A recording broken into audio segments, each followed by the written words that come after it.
The Wonderful Wizard of Oz by L. Frank Baum.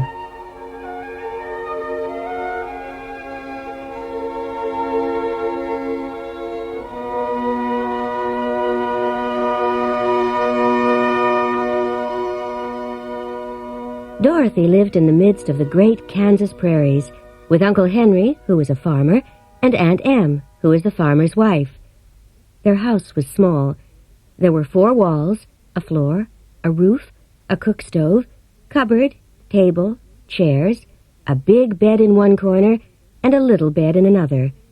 There was no cellar, except a small hole in the ground, called a cyclone cellar, where the family could go in case one of those great whirlwinds arose, mighty enough to crush any building in its path. It was reached by a trap-door in the middle of the floor. When Dorothy stood in the doorway and looked around, she could see nothing but the great gray prairie.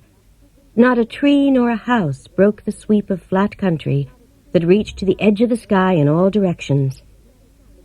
Once the house had been painted, but the sun blistered the paint, and the rains washed it away, and now the house was as dull and gray as everything else. The sun and wind had changed Aunt Em, too. They had taken the sparkle from her eyes and the red from her cheeks and lips. She was thin and gaunt, and never smiled now. When Dorothy, who was an orphan, first came to her, Aunt Em had been so startled by the child's laughter that she would scream and press her hand upon her heart, and she still looked at the little girl with wonder that she could find anything to laugh at. Uncle Henry never laughed. He worked hard from morning till night, and he was gray also, from his long beard to his rough boots. It was Toto that made Dorothy laugh. He was a little black dog with long silky hair and small black eyes. Toto played all day long, and Dorothy played with him. Today, however, they were not playing. Uncle Henry sat upon the doorstep and looked anxiously at the sky. From the far north they heard a low wail of the wind, and Uncle Henry and Dorothy could see where the long grass bowed in waves before the coming storm. There now came a sharp whistling in the air from the south, and they saw ripples in the grass coming from that direction also. Suddenly, Uncle Henry stood up. "There's a cyclone coming, Em. I'll go look after the stock." He ran toward the sheds where the cows and horses were kept. Aunt Em dropped her work and came to the door. "Quick, Dorothy! Run for the cellar!" Toto jumped out of Dorothy's arms and hid under the bed. Aunt Em threw open the trap door in the floor and climbed down the ladder. Dorothy caught Toto at last, and when she was halfway across the room, there came a great shriek from the wind, and the house shook so hard that she lost her footing and sat down suddenly. Then a strange thing happened. The house whirled around 2 or 3 times and rose slowly through the air. Dorothy felt as if she were going up in a balloon. The north and south winds met where the house stood and made it the exact center of the cyclone. In the middle of a cyclone, the air is generally still, but the great pressure of the wind on every side of the house raised it up higher and higher until it was at the very top of the cyclone, and there it remained, and was carried miles and miles away as easily as you could carry a feather. It was very dark, and the wind howled around her, but Dorothy felt as if she were being rocked gently, like a baby in a cradle. Toto did not like it. He ran about, barking loudly.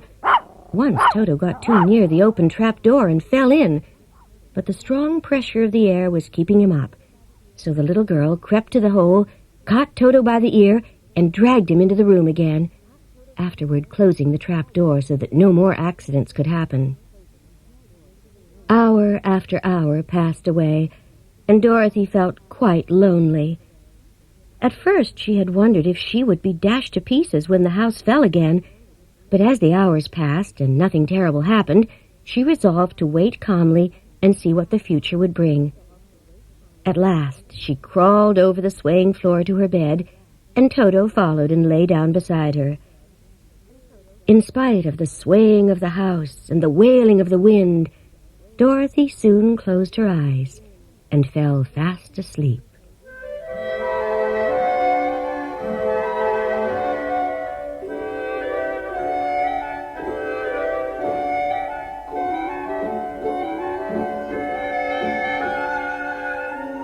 She was awakened by a shock, so sudden and severe that if Dorothy had not been lying on the soft bed, she might have been hurt. As it was, the jar made her catch her breath, and she sat up. The house was not moving, nor was it dark, for the bright sunshine came in at the window. She sprang from her bed, and with Toto at her heels, ran and opened the door. The little girl gave a cry of amazement. The cyclone had set the house down very gently, for a cyclone, in a country of marvelous beauty, to a little girl who had lived so long on the dry, gray prairies. There were stately trees and banks of flowers, and birds with brilliant plumage sang and fluttered in the bushes. A little way off was a brook, rushing and sparkling along between green banks, and coming toward her, she noticed the queerest people she had ever seen. They seemed about as tall as Dorothy, although they were, so far as looks go, many years older. 3 were men and 1 a woman. They wore round hats that rose to a small point a foot above their heads, with little bells around the brims. The little woman's hat was white, and she wore a white gown sprinkled with little stars. The men were dressed in blue and wore well-polished boots. The men, Dorothy thought, were about as old as Uncle Henry, for 2 of them had beards, but the little woman was much older. When these people drew near, they paused and whispered among themselves, but the little old woman walked rather stiffly up to Dorothy, made a low bow, and said, "You are welcome, most noble sorceress, to the land of the Munchkins. We are so grateful to you for having killed the Wicked Witch of the East and for setting our people free." Dorothy listened to this speech with wonder. What could the little woman possibly mean? So Dorothy said, "You are very kind, but there must be some mistake. I have not killed anything." "Your house did anyway," replied the little old woman, pointing to the corner of the house. Dorothy looked. There, just under the great beam the house rested on, 2 feet were sticking out, shod in silver shoes with pointed toes. "Oh, dear! Oh, dear!" cried Dorothy. "Whatever shall we do?" "There is nothing to be done." "But who was she?" asked Dorothy. "She was the Wicked Witch of the East, as I said. She has held all the Munchkins in bondage for many years, making them slave for her night and day. Now they are all set free and are grateful to you for the favor." "Who are the Munchkins?" inquired Dorothy. "They are the people who live in this land of the East, where the Wicked Witch ruled." "Are you a Munchkin?" "No, but when they saw the Witch of the East was dead, the Munchkins sent a swift messenger to me, and I came at once. I am the Witch of the North." "Oh, gracious!" cried Dorothy. "Are you a real witch?" "Yes, indeed. But I am not as powerful as the Wicked Witch was who ruled here, or I should have set the people free myself." "But I thought all witches were wicked." "Oh, no. There were only 4 witches in all the land of Oz, and 2 of them, those who live in the north and the south, are good witches. I know, for I am one of them myself. And now there is but 1 wicked witch in all the land of Oz, the one who lives in the west." "But," said Dorothy, after a moment's thought, "Aunt Em has told me that the witches were all dead years and years ago." "Who is Aunt Em?" "She is my aunt who lives in Kansas." "I do not know Kansas. Is it a civilized country?" "Oh, yes." "Then that accounts for it. You see, the land of Oz has never been civilized, for we are cut off from all the rest of the world. Therefore we still have witches and wizards amongst us." "Who are the wizards?" asked Dorothy. "Oz himself is the great wizard," answered the witch, sinking her voice to a whisper. more powerful than all the rest of us together. He lives in the City of Emeralds." Just then, the Munchkins gave a loud shout and pointed to the corner of the house where the wicked witch had been lying. The feet of the dead witch had disappeared entirely, and nothing was left but the silver shoes. The little old woman began to laugh. "She was so old that she dried up quickly in the sun. That is the end of her. But the silver shoes are yours." She reached down and, after shaking the dust out of them, handed them to Dorothy. "There is some charm connected with those silver shoes," said one of the Munchkins. "But what it is, we never knew." Dorothy carried the shoes into the house. Then she came out again. "I am anxious to get back to my aunt and uncle, for I am sure they will worry about me. Can you help me find my way?" The Munchkins and the witch looked at one another, and then shook their heads. "There is a great desert," said the old lady, "that surrounds this land of Oz. I'm afraid, my dear, you will have to live with us." Dorothy began to sob. The kind-hearted Munchkins took out their handkerchiefs and began to weep also. As for the little old woman, she took off her cap and balanced the point on the end of her nose, while she counted 1, 2, 3. At once, the cap changed to a slate, on which was written in white chalk, "Let Dorothy go to the City of Emeralds." The little old woman took the slate from her nose and read the words on it. "Is your name Dorothy, my dear?" "Yes," answered the child, looking up and drying her tears. "Then you must go to the City of Emeralds, ruled by Oz, the great wizard." "Is he a good man?" "He is a good wizard. Whether he is a man or not, I cannot tell, for I have never seen him." "How can I get there?" asked Dorothy. "You must walk. It is a long journey through a country that is sometimes pleasant and sometimes dark and terrible." "Won't you go with me?" pleaded the girl, who had begun to look upon the little old woman as her only friend. "No, I cannot," she replied, "but I will give you my kiss, and no one will dare injure a person who has been kissed by the Witch of the North." She kissed her gently on the forehead. Where her lips touched, they left a round, shining mark, as Dorothy found out after. "The road to the City of Emeralds is paved with yellow brick," said the witch, "so you cannot miss it. When you get to Oz, do not be afraid of him, but tell your story and ask him to help you. Goodbye, my dear." The three Munchkins bowed low to her and wished her a pleasant journey, after which they walked away through the trees. The witch gave Dorothy a friendly little nod, whirled around on her left heel 3 times, and straightway disappeared, much to the surprise of little Toto, who barked after her loudly enough when she had gone, because he had been afraid even to growl while she stood by. But Dorothy, knowing her to be a witch, had expected her to disappear in just that way, and was not surprised in the least.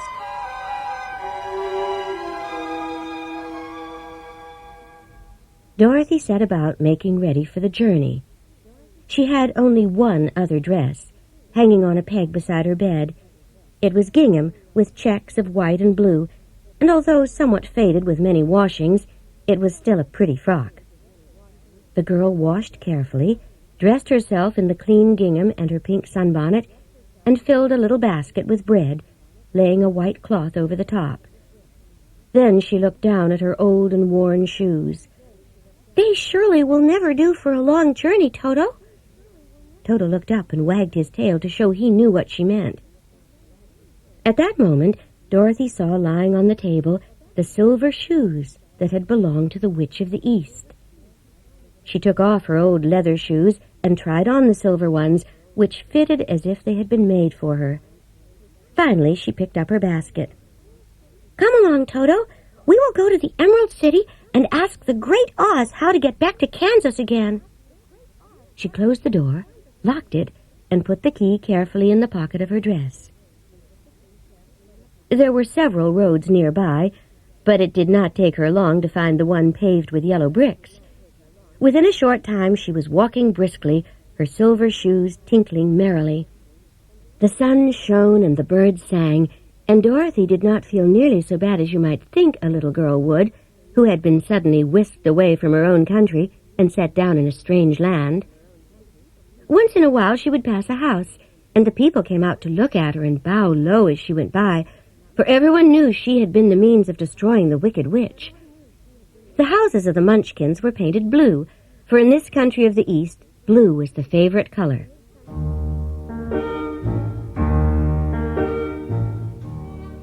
Toward evening she came to a house rather larger than the rest.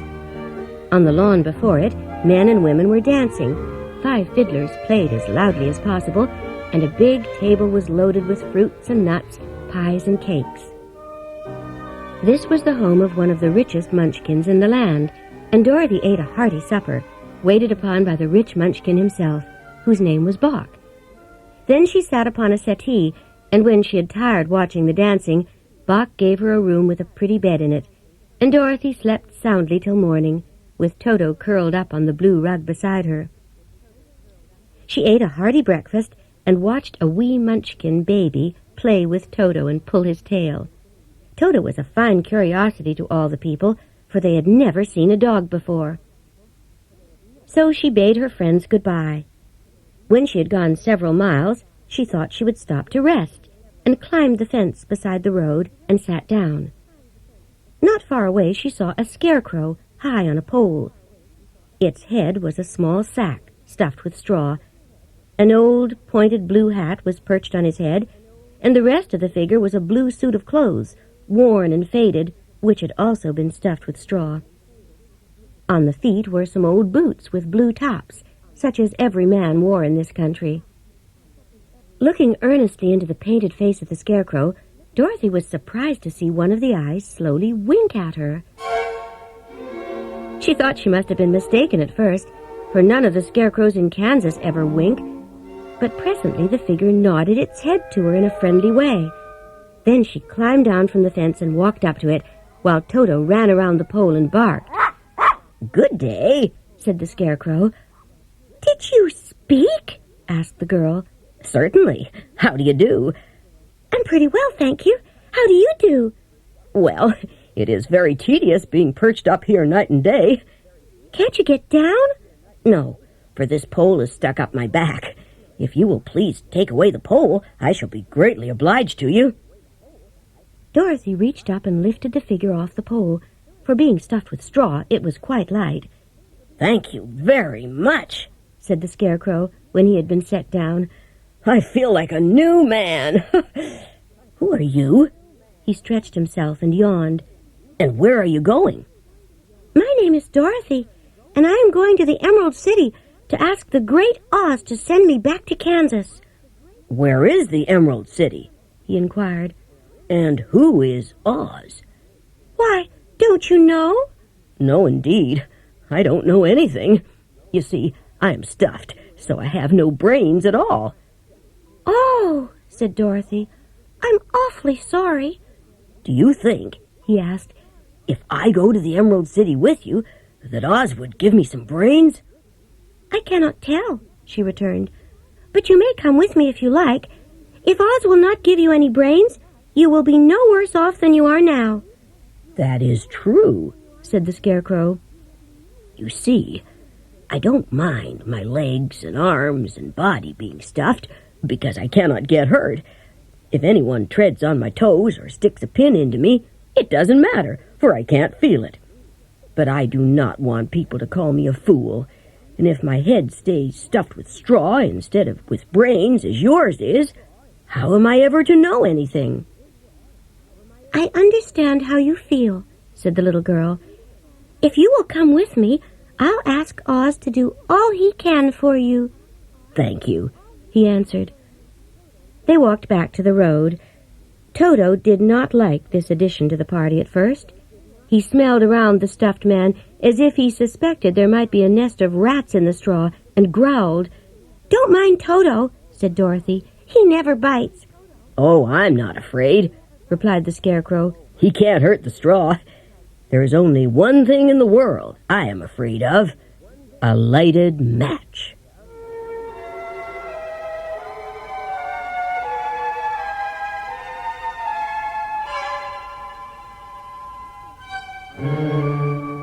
After a few hours, the road began to be very uneven. Sometimes the yellow bricks were broken or missing altogether, leaving holes that Toto jumped across and Dorothy walked around. The Scarecrow, having no brains, walked into the holes and fell on the hard bricks, laughing merrily at his own mishap. At noon they sat down near a brook, and Dorothy got out some bread. She offered a piece to the Scarecrow, but he refused. My mouth is only painted, and if I should cut a hole in it so I could eat, the straw I am stuffed with would come out, and that would spoil the shape of my head. Dorothy saw at once that this was true, so she only nodded. Tell me something about yourself, said the Scarecrow when she had finished her dinner. So she told him all about Kansas and the cyclone. The Scarecrow listened carefully and said, I cannot understand why you should wish to leave this beautiful country and go back to the dry, gray place you call Kansas. That is because you have no brains, answered the girl. No matter how dreary and gray our homes are, we people of flesh and blood would rather live there than in any other country. There is no place like home. The Scarecrow sighed. If your heads were stuffed with straw, like mine, you would probably all live in the beautiful places, and then Kansas would have no people at all. It is fortunate for Kansas that you have brains. Won't you tell me a story while we are resting? Asked the child.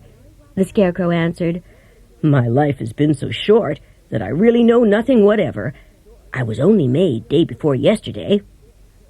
Luckily, when the farmer made my head, one of the first things he did was to paint my ears. There was another munchkin with him, and the first thing I heard was the farmer saying, How do you like those ears? They aren't straight, answered the other. Never mind, said the farmer. They are ears just the same, which was true enough. Now he painted my right eye, and I found myself looking at him and at everything around me with a great deal of curiosity, for this was my first glimpse of the world. I think I'll make the other a little bigger, said the farmer. Then he made my nose and my mouth, my body and my arms and legs. This fellow will scare the crows fast enough, said the farmer, and set me up on a tall stick and left me alone. I tried to walk after them, but my feet would not touch the ground. On that pole it was a lonely life, for I had nothing to think of, having been made such a little while before. Many crows and other birds flew into the cornfield, but as soon as they saw me, they flew away again, thinking I was a munchkin, and this made me feel that I was quite an important person. By and by, an old crow flew near, and looking at me carefully, he perched upon my shoulder and said, You are only stuffed with straw. Then he hopped down and ate all the corn he wanted. The other birds, seeing he was not harmed by me, came to eat too. I felt sad at this, but the old crow comforted me. If you only had brains in your head, you would be as good a man as any. Brains are the only things worth having in this world.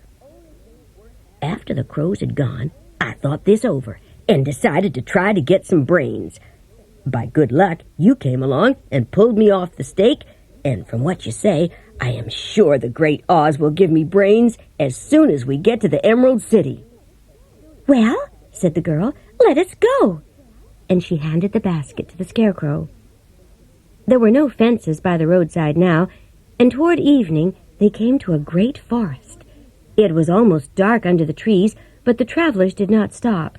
If this road goes in, it must come out, said the Scarecrow, and as the Emerald City is at the other end of the road, we must go wherever it leads us.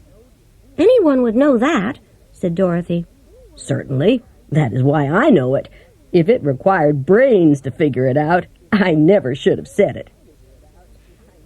After an hour or so, the light faded away, but the Scarecrow declared he could see as well as by day, so she took hold of his arm. If you see any place where we can pass the night, she said, tell me. Soon after, the Scarecrow stopped. I see a little cottage, he said, built of logs and branches. Shall we go there?" "Yes, indeed," answered the child. "I am all tired out." So the Scarecrow led her through the trees until they reached the cottage, and Dorothy entered and found a bed of dried leaves in one corner. She lay down at once, and with Toto beside her, soon fell into a sound sleep. The Scarecrow, who was never tired, stood up in another corner and waited patiently until morning.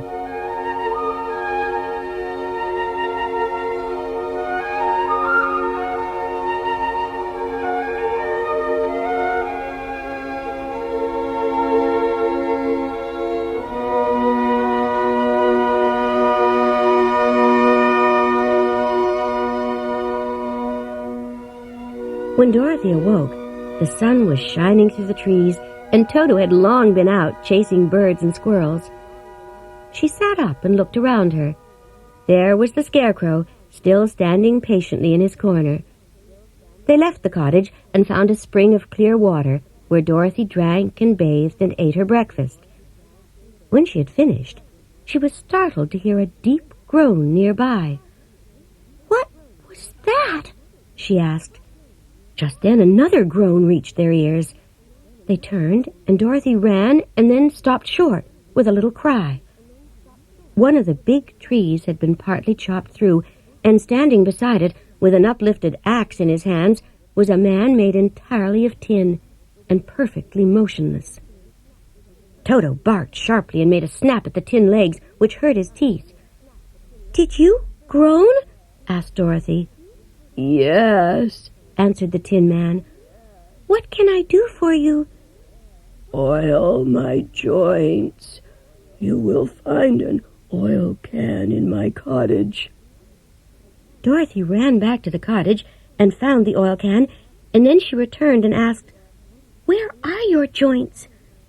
"Oil my neck first," replied the Tin Woodman. So she oiled it, and the Scarecrow took hold of the tin head and moved it gently from side to side until it worked freely, and the man could turn it himself. "Now my arms," he said.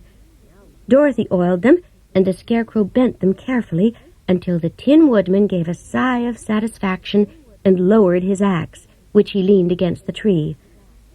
"Now, if you will oil the joints of my legs."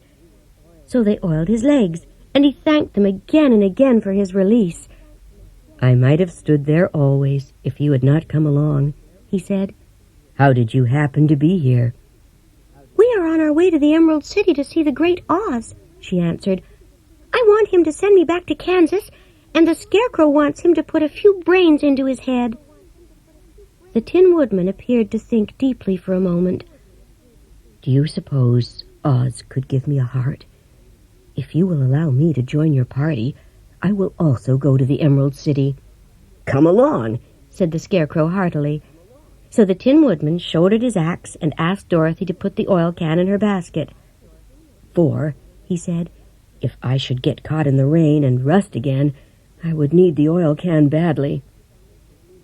Soon after they had begun their journey again, Dorothy was thinking so earnestly as they walked along that she did not notice when the Scarecrow stumbled into a hole. Indeed, he was obliged to call to her to help him up. "Why didn't you walk around the hole?" asked the Tin Woodman. "I don't know enough," replied the Scarecrow cheerfully. "My head is stuffed with straw, you know." "Oh, I see. But after all, brains are not the best things in the world. Have you any?" "No, my head is quite empty," answered the Woodman. "But once I had brains and a heart. Having tried them both, I should much rather have a heart." And while they were walking through the forest, the Tin Woodman told the following story.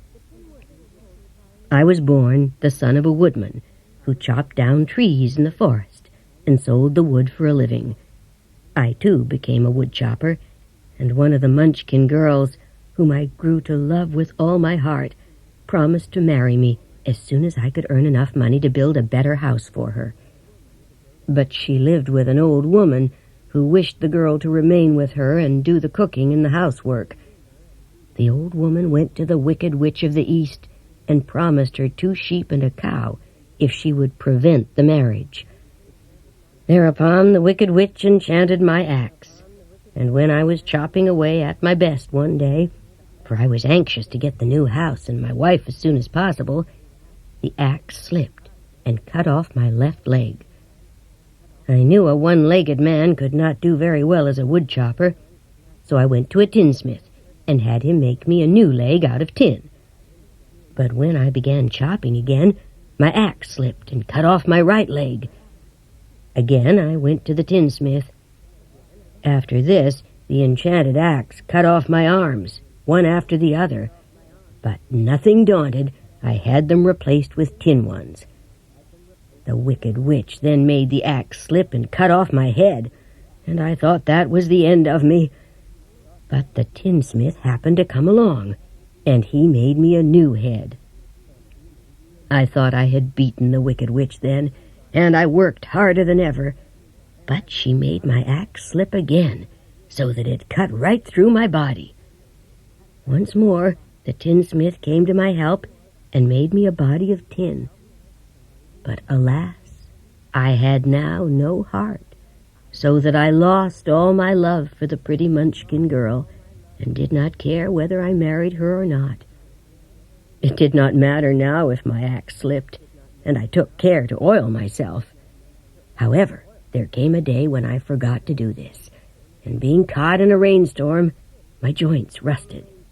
It was a terrible thing to undergo, but during the year I stood there, I had time to think that the greatest loss I had known was the loss of my heart.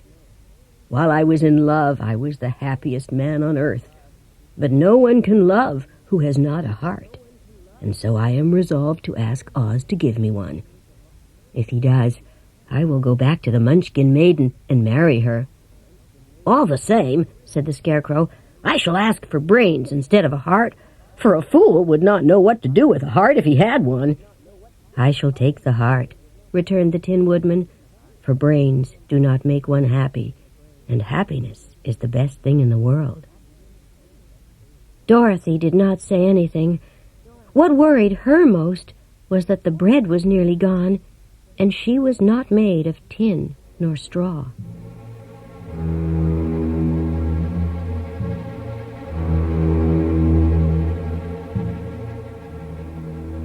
All this time, Dorothy and her companions had been walking through the thick woods. There were few birds, but now and then there came a deep growl from among the trees.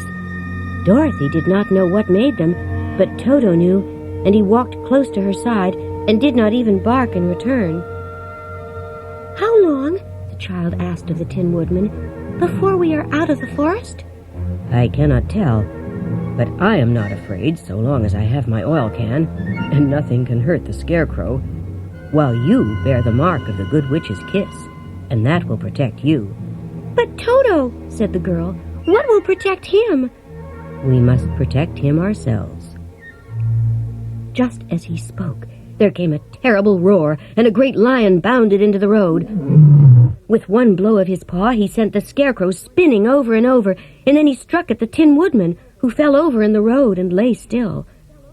Little Toto, now that he had an enemy to face, ran barking toward the lion, and the great beast had opened his mouth to bite the dog when Dorothy rushed forward and slapped the lion upon his nose as hard as she could. "Don't you dare! You ought to be ashamed of yourself!" "I didn't bite him," said the lion, as he rubbed his nose with his paw where Dorothy had hit it. "No, but you tried to. You are nothing but a big coward." "I know," said the lion, hanging his head in shame, "but how can I help it?" "I don't know, I'm sure, to think of your striking a stuffed man." "Is he stuffed?" asked the lion, as he watched her pick up the Scarecrow and pat him into shape again. "Of course he's stuffed," replied Dorothy, who was still angry. "That's why he went over so easily," remarked the lion. "Is the other one stuffed also?" "No, he's made of tin." "That's why he nearly blunted my claws," said the lion. "When they scratched against the tin, it made a cold shiver run down my back. What is that little animal?" "He is my dog, Toto," answered Dorothy. "Is he made of tin or stuffed?" "Neither. He's Meat dog. Oh, no one would think of biting such a little thing except a coward like me. What makes you a coward? Asked Dorothy, looking at the great beast in wonder, for he was as big as a small horse. It's a mystery, replied the lion. All the other animals in the forest naturally expect me to be brave, for the lion is everywhere thought to be the king of beasts, and I learned that if I roared very loudly, every living thing was frightened and got out of my way. But if the elephants and tigers and bears had ever tried to fight me, I should have run myself. But that isn't right, said the Scarecrow. The king of beasts shouldn't be a coward. I know it, returned the lion, wiping a tear from his eye with the tip of his tail. But whenever there is danger, my heart begins to beat fast. Perhaps you have heart disease, said the Tin Woodman. It proves you have a heart. Perhaps, said the lion thoughtfully. If I had no heart, I should not be a coward. Have you brains? Asked the Scarecrow. Well, I suppose so. I've never looked. I am going to the Great Oz to ask him to give me some, for my head is stuffed with straw. And I am going to ask him to give me a heart, said the Woodman. And I am going to ask him to send Toto and me back to Kansas, added Dorothy. Do you think Oz could give me courage? Asked the Cowardly Lion. Just as easily as he could give me brains, said the Scarecrow. Or give me a heart, said the Tin Woodman. Or send me back to Kansas, said Dorothy. Then, if you don't mind, I'll go with you, said the lion. You will be very welcome, answered Dorothy, for you will help to keep away the other wild beasts. It seems to me they must be more cowardly than you are, if they allow you to scare them so easily. They really are, said the lion, but that doesn't make me any braver, and as long as I know myself to be a coward, I shall be unhappy. So once more the little company set off. But presently the Tin Woodman stepped upon a beetle and killed the poor little thing. As he walked along, tears of sorrow and regret ran slowly down his face, and thereafter he walked very carefully, with his eyes on the road.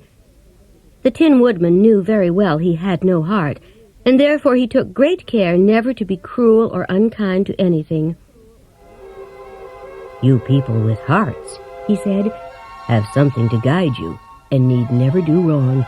But I have no heart, and so I must be very careful. When Oz gives me a heart, of course I needn't mind so much.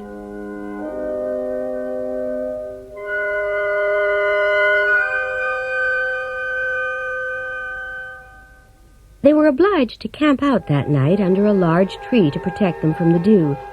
The Tin Woodman chopped a great pile of wood with his axe, and Dorothy built a splendid fire that made her feel less lonely. She and Toto ate the last of their bread, and now she did not know what they would do for breakfast. The lion went away into the forest and found his own supper, and no one ever knew what it was, for he didn't mention it. And the Scarecrow found a tree full of nuts and filled Dorothy's basket with them. He did not mind how long it took him, for it enabled him to keep away from the fire, as he feared a spark might burn him up. He only came near to cover Dorothy with dry leaves when she lay down to sleep.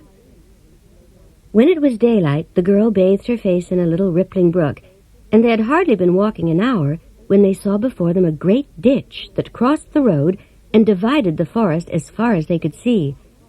It was a very wide ditch, and when they crept up to the edge, they could see it was also very deep, and the sides so steep that none of them could climb down. "What shall we do?" asked Dorothy despairingly. "I haven't the faintest idea," said the Tin Woodman. "I think I could jump over it," said the Cowardly Lion. "Then we are all right," answered the Scarecrow, "for you can carry us all over on your back, one at a time." "Well," said the Lion, "who will go first?" "I will," declared the Scarecrow, "for if you could not jump over, Dorothy would be killed, or the Tin Woodman badly dented on the rocks below. But the fall would not hurt me at all." "I am terribly afraid of falling myself," said the Cowardly Lion, "but I suppose there's nothing to do but try it." The Scarecrow sat upon the lion's back, and the big beast walked to the edge of the gulf and crouched. "Why don't you run and jump?" asked the Scarecrow. "Because that isn't the way we lions do these things." Then, giving a great spring, he landed safely on the other side, and after the Scarecrow had got down from his back, the lion sprang across the ditch again. Dorothy thought she would go next, so she took Toto in her arms and climbed on the lion's back, holding tightly to his mane with one hand. The next moment it seemed as if she were flying through the air, and before she had time to think about it, she was safe on the other side. The lion went back and got the Tin Woodman, and then they started along the road of yellow brick again. But they soon heard strange noises in the depths of the forest, and the lion whispered that it was the Callidas. "What are the Callidas?" asked the girl. The lion was about to reply when they came to another gulf across the road, but this one the lion knew at once he could not leap across. So they sat down to consider what they should do, and after serious thought the Scarecrow said, "Here is a great tree, standing close to the ditch. If the Tin Woodman can chop it down so that it will fall to the other side, we can walk across it." "That is a first-rate idea," said the lion. "One would almost suspect you had brains in your head instead of straw." The woodman set to work, and the tree was soon chopped nearly through. Then the lion put his front legs against the tree and pushed, and slowly the big tree tipped and fell with a crash across the ditch, with its top branches on the other side. They had just started to cross this queer bridge when a sharp growl made them all look up, and they saw running toward them two great beasts with bodies like bears and heads like tigers. "They are the Callidas," said the Cowardly Lion, beginning to tremble. "Quick!" cried the Scarecrow. So Dorothy went first, holding Toto in her arms. The Tin Woodman followed, and the Scarecrow came next. The lion, although he was certainly afraid, turned to face the Callidas and gave so terrible a roar that the fierce beasts stopped short. But seeing they were bigger than the lion, and that there were two of them and only one of him, the Callidas again rushed forward. The lion crossed over the tree, and the fierce beasts also began to cross, and the lion said to Dorothy, "We are lost, but I will fight them as long as I am alive." "Wait a minute," called the Scarecrow. He had been thinking, and now he asked the woodman to chop away the end of the tree that rested on their side. The Tin Woodman began at once, and just as the two Callidas were nearly across, the tree fell with a crash into the gulf, and both were dashed to pieces on the sharp rocks at the bottom. "Well," said the Cowardly Lion, "I see we are going to live a little while longer, and I am glad of it, for it must be a very uncomfortable thing not to be alive." This adventure made the travelers more anxious than ever to get out of the forest, and they walked so fast that Dorothy became tired and had to ride on the lion's back.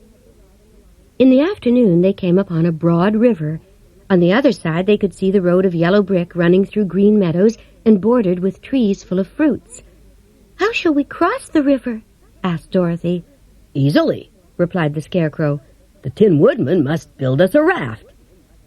But it takes time to make a raft, and when night came, the work was not done. So they found a cozy place under the trees, where they slept well until the morning. And Dorothy dreamed of the Emerald City and of the good Wizard Oz, who would soon send her back to her own home again.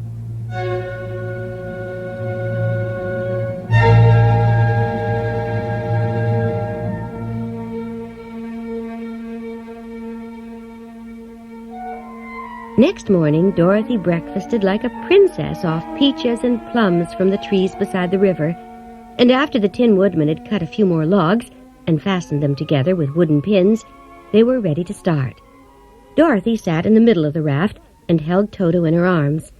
When the Cowardly Lion stepped upon the raft, it tipped badly, for he was big and heavy, but the Scarecrow and the Tin Woodman stood upon the other end to steady it, and they had long poles to push the raft through the water. They got along quite well at first, but when they reached the middle of the river, the current swept the raft downstream, farther and farther away from the road of yellow brick. "This is bad," said the Tin Woodman. "We shall be carried into the country of the Wicked Witch of the West, and she will enchant us and make us her slaves." The Scarecrow pushed so hard on his long pole that it stuck fast in the mud at the bottom of the river. Then, before he could pull it out again, or let go, the raft was swept away, and the poor Scarecrow left clinging to the pole in the middle of the river. "When I first met Dorothy," he thought, "I was stuck on a pole in a cornfield, where I could make believe scare the crows at any rate. But surely there is no use for a Scarecrow stuck on a pole in the middle of a river. I am afraid I shall never have any brains after all." Down the stream the raft floated, and the poor Scarecrow was left far behind. Then the Lion said, "I think I can swim and pull the raft after me, if you will only hold fast to my tail." So he sprang into the water, and the Tin Woodman caught hold of his tail. Then the Lion began to swim, and Dorothy took the Tin Woodman's long pole and helped push the raft to the land. When they reached the shore at last, they started along the grassy bank, back to the road from which the river had carried them. They walked along as fast as they could, and after a time the Tin Woodman cried out, "Look!" They all looked and saw the Scarecrow perched upon his pole in the middle of the water, looking very lonely and sad. "What can we do?" asked Dorothy. The Lion and the Woodman both shook their heads, for they did not know. So they sat down upon the bank and gazed wistfully at the Scarecrow until a stork flew by, who, upon seeing them, stopped to rest at the water's edge. "Who are you, and where are you going?" asked the stork.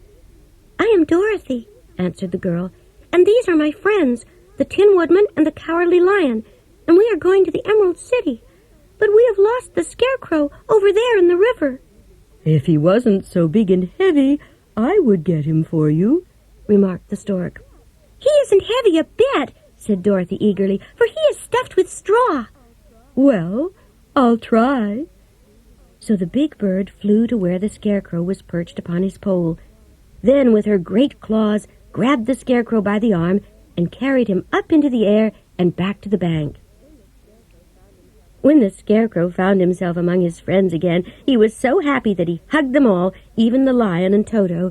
He said, "Thank you," and then the kind stork flew into the air and was soon out of sight.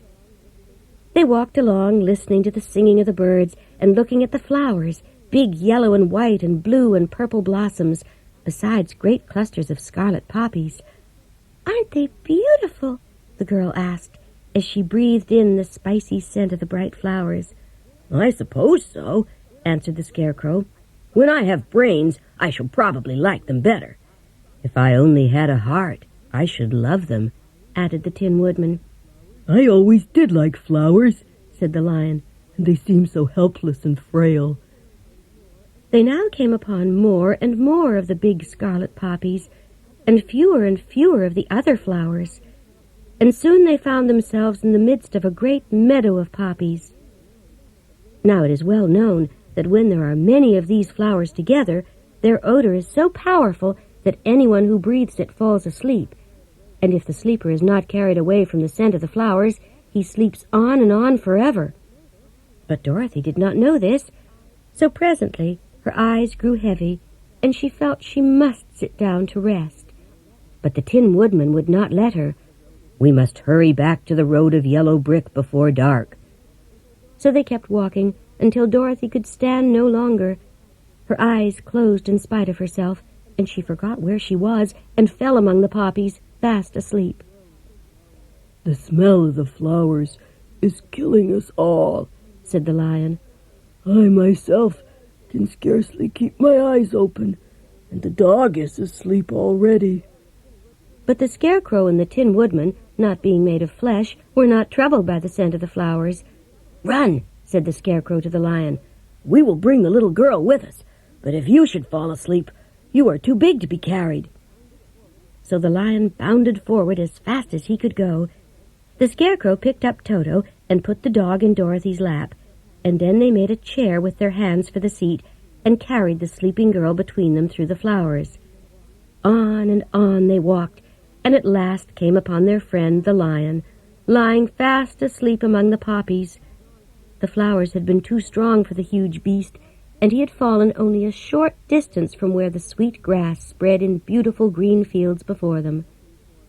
"We can do nothing for him," said the Tin Woodman, "for he is much too heavy to lift. We must leave him here to sleep on forever, and perhaps he will dream that he has found courage at last." They carried the sleeping girl far enough from the poppy field, and laid her gently on the grass, and waited for the fresh breeze to waken her.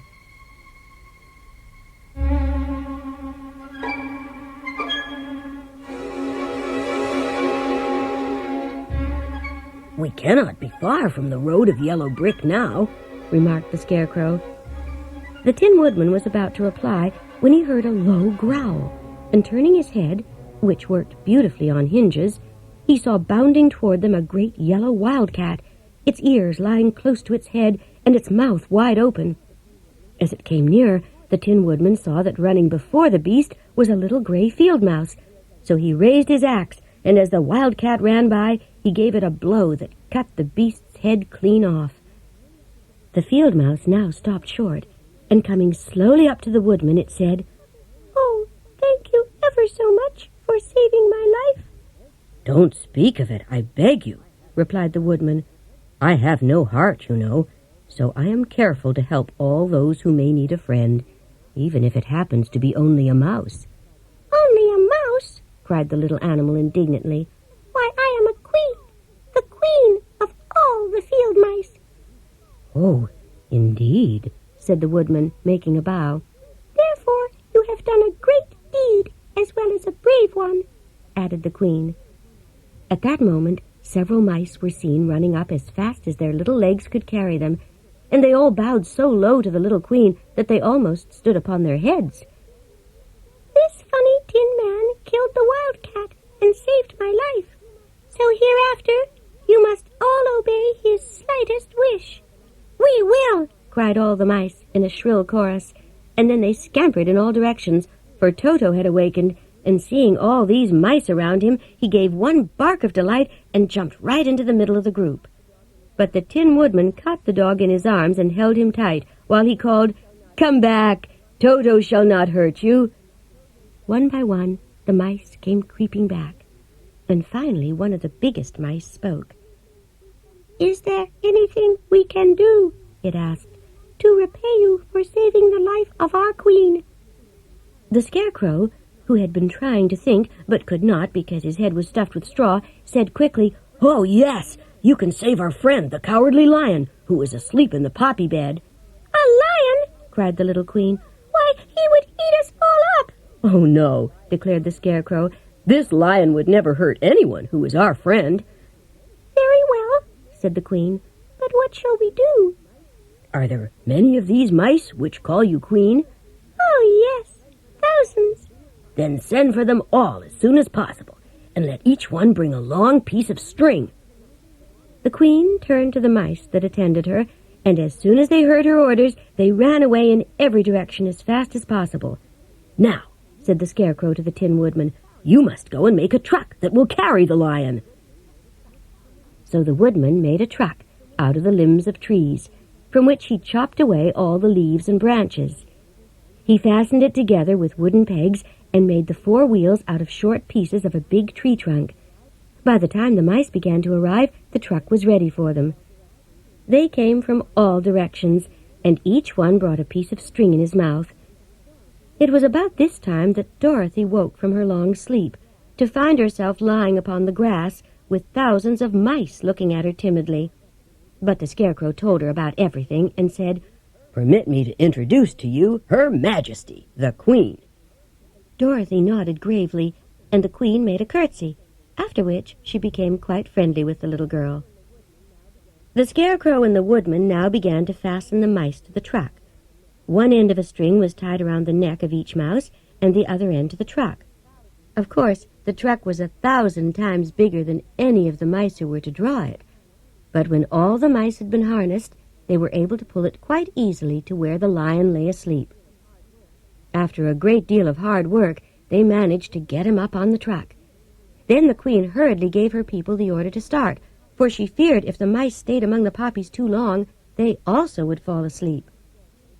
The woodman and the Scarecrow both pushed, and soon they rolled the lion out of the poppy bed. Dorothy came and thanked the little mice warmly. Then the mice were unharnessed and scampered away through the grass to their homes. The Queen of the Mice was the last to leave.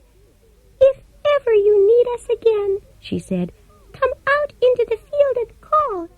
Goodbye." "Goodbye," they all answered, and away the Queen ran, while Dorothy held Toto tightly. After this they sat down beside the lion, and the Scarecrow brought Dorothy some fruit for her dinner. It was some time before the Cowardly Lion awakened, but when he did open his eyes and roll off the truck, he was very glad to find himself still alive. How did you get me out? They told him of the field mice, and the Cowardly Lion laughed. I have always thought myself very big, yet such little things as flowers came near to killing me, and such small animals as mice have saved my life. How strange it all is. "Now we must find the road of yellow brick again," said Dorothy. So the lion, feeling quite himself again, they started, and it was not long before they reached the road of yellow brick and turned again toward the Emerald City. The road was well paved now, and they passed by several houses during the afternoon. Sometimes people came to the doors, but no one came near them because of the great lion. The people were all dressed in emerald green and wore peaked hats like the Munchkins. "This must be the land of Oz," said Dorothy, "and we are surely getting near the Emerald City." "Yes," answered the Scarecrow, "but the people do not seem to be as friendly as the Munchkins." "I should like something to eat besides fruit," said the girl, "and I'm sure Toto is nearly starved." So when they came to a good-sized farmhouse, Dorothy walked boldly up to the door and knocked. A woman opened it just far enough to look out and said, "What do you want, child, and why is that great lion with you?" "We wish to pass the night with you, if you will allow us," answered Dorothy, "and the lion is my friend." "Is he tame?" asked the woman, opening the door a little wider. "Oh, yes," said the girl, "and he is a great coward, too." "Well," said the woman, taking another peep at the lion, "if that is the case, you may come in." So they all entered the house, where there were, besides the woman, 2 children and a man. Greatly surprised to see so strange a company, the man asked, "Where are you all going?" "To the Emerald City," said Dorothy, "to see the great Oz." "Oh, indeed," exclaimed the man. "Are you sure that Oz will see you?" "Why not?" she replied. "Why, it is said that he never lets anyone come into his presence." "Does he never go out?" asked the Scarecrow. "Never. Even those who wait upon him do not see him face to face. You see, Oz is a great wizard and can take on any form he wishes, so that some say he looks like a bird, and some say he looks like an elephant, and some say he looks like a cat. To others he appears as a beautiful fairy. But who the real Oz is when he is in his own form, no living person can tell. Why do you wish to see the terrible Oz?" "I want him to give me some brains," said the Scarecrow. "Oh, Oz could do that easily enough," declared the man. "He has more brains than he needs." "And I want him to give me a heart," said the Tin Woodman. "That will not trouble him," continued the man, "for Oz has a large collection of hearts of all sizes and shapes." "And I want him to give me courage," said the Cowardly Lion. "Oz keeps a great pot of courage in his throne room," said the man, "which he has covered with a golden plate to keep it from running over. He will be glad to give you some." "And I want him to send me back to Kansas," said Dorothy.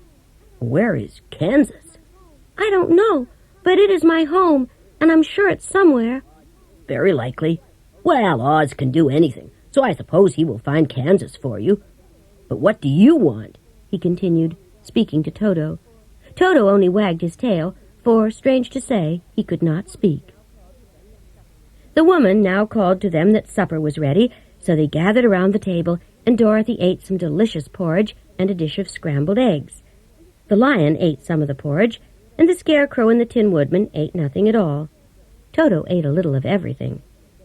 The woman now gave Dorothy a bed to sleep in, and Toto lay down beside her, while the lion guarded the door. The Scarecrow and the Tin Woodman stood in a corner and kept quiet, although, of course, They could not sleep. The next morning they started on their way and soon saw a green glow in the sky before them. "That must be the Emerald City," said Dorothy. Yet it was afternoon before they came to the great wall that surrounded the city. It was high and thick and bright green. At the end of the road of yellow brick was a big gate, studded with emeralds that dazzled even the painted eyes of the Scarecrow. There was a bell beside the gate, and Dorothy pushed the button and heard a silvery tinkle within. Then the big gate swung open, and they all passed through. Before them stood a little man, clothed all in green. Even his skin was greenish. At his side was a large green box. "We came to see the Great Oz," said Dorothy. The man was so surprised at this that he sat down to think it over. "It has been many years since anyone asked me to see Oz, and if you come on an idle or foolish errand to bother the wise reflections of the Great Wizard, he might be angry and destroy you all in an instant." "But it is not a foolish errand, nor an idle one," replied the Scarecrow. "It is important, and we have been told that Oz is a good wizard."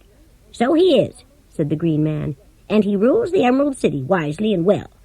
But to those who are not honest, or who approach him from curiosity, he is most terrible, and few have ever dared ask to see his face. I am the guardian of the gates, and since you demand to see the Great Oz, I must take you to his palace. But first, you must put on the spectacles." "Why?"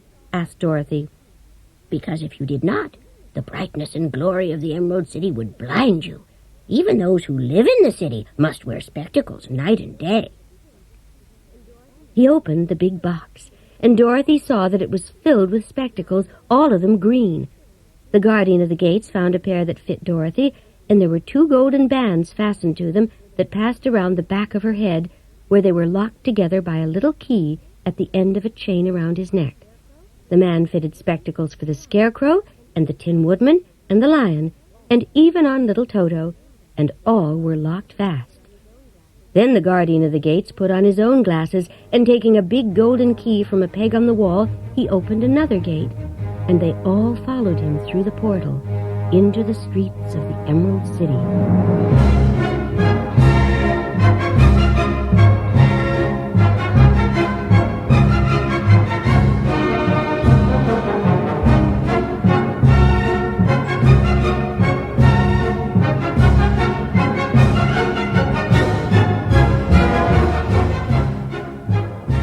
Even with the green spectacles, Dorothy and her friends were at first dazzled by the beautiful houses of green marble, studded everywhere with emeralds.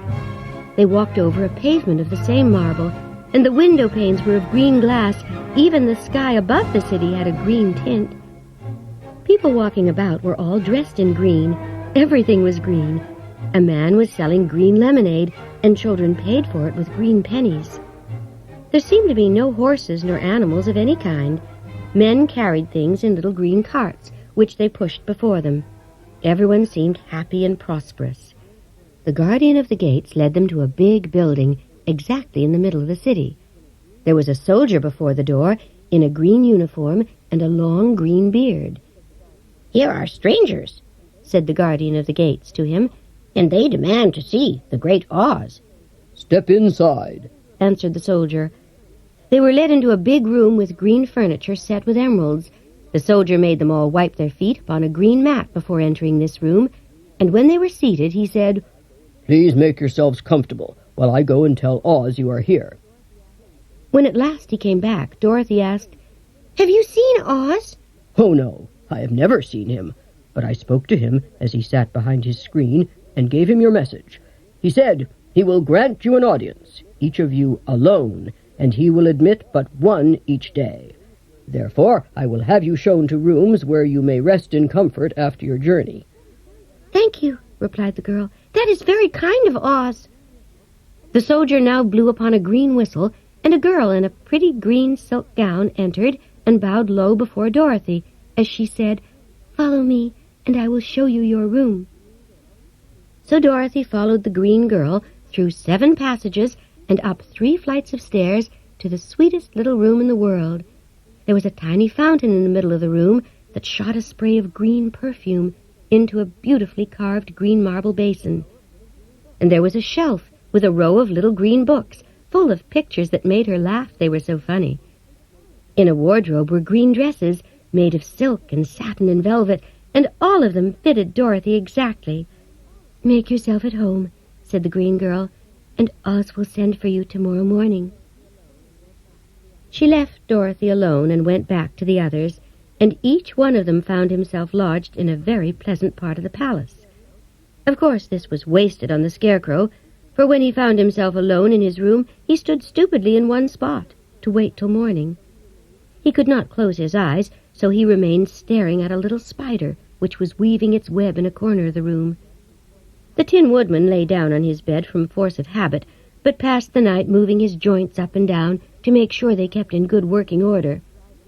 The Lion would have preferred a bed of dried leaves in the forest, but he purred himself asleep in a minute.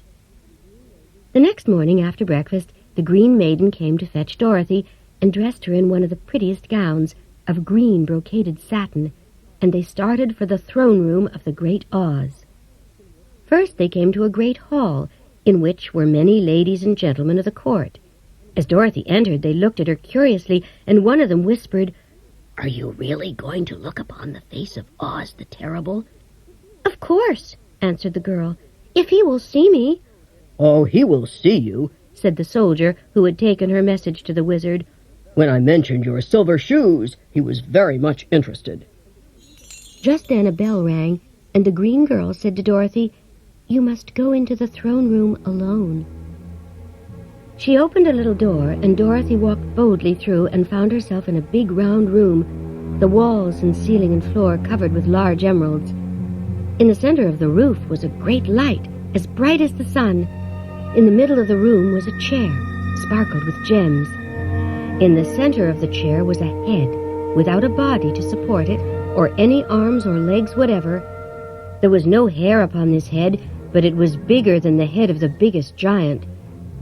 As Dorothy gazed upon this in wonder and fear, the eyes turned slowly and looked at her sharply and steadily. Then the mouth moved. "I am Oz, the great and terrible. Who are you, and why do you seek me?" It was not such an awful voice as she had expected to come from the big head, so she took courage. "I am Dorothy, the small and meek. I have come to you for help." The eyes looked at her for a full minute. Then said the voice, "Where did you get the silver shoes?"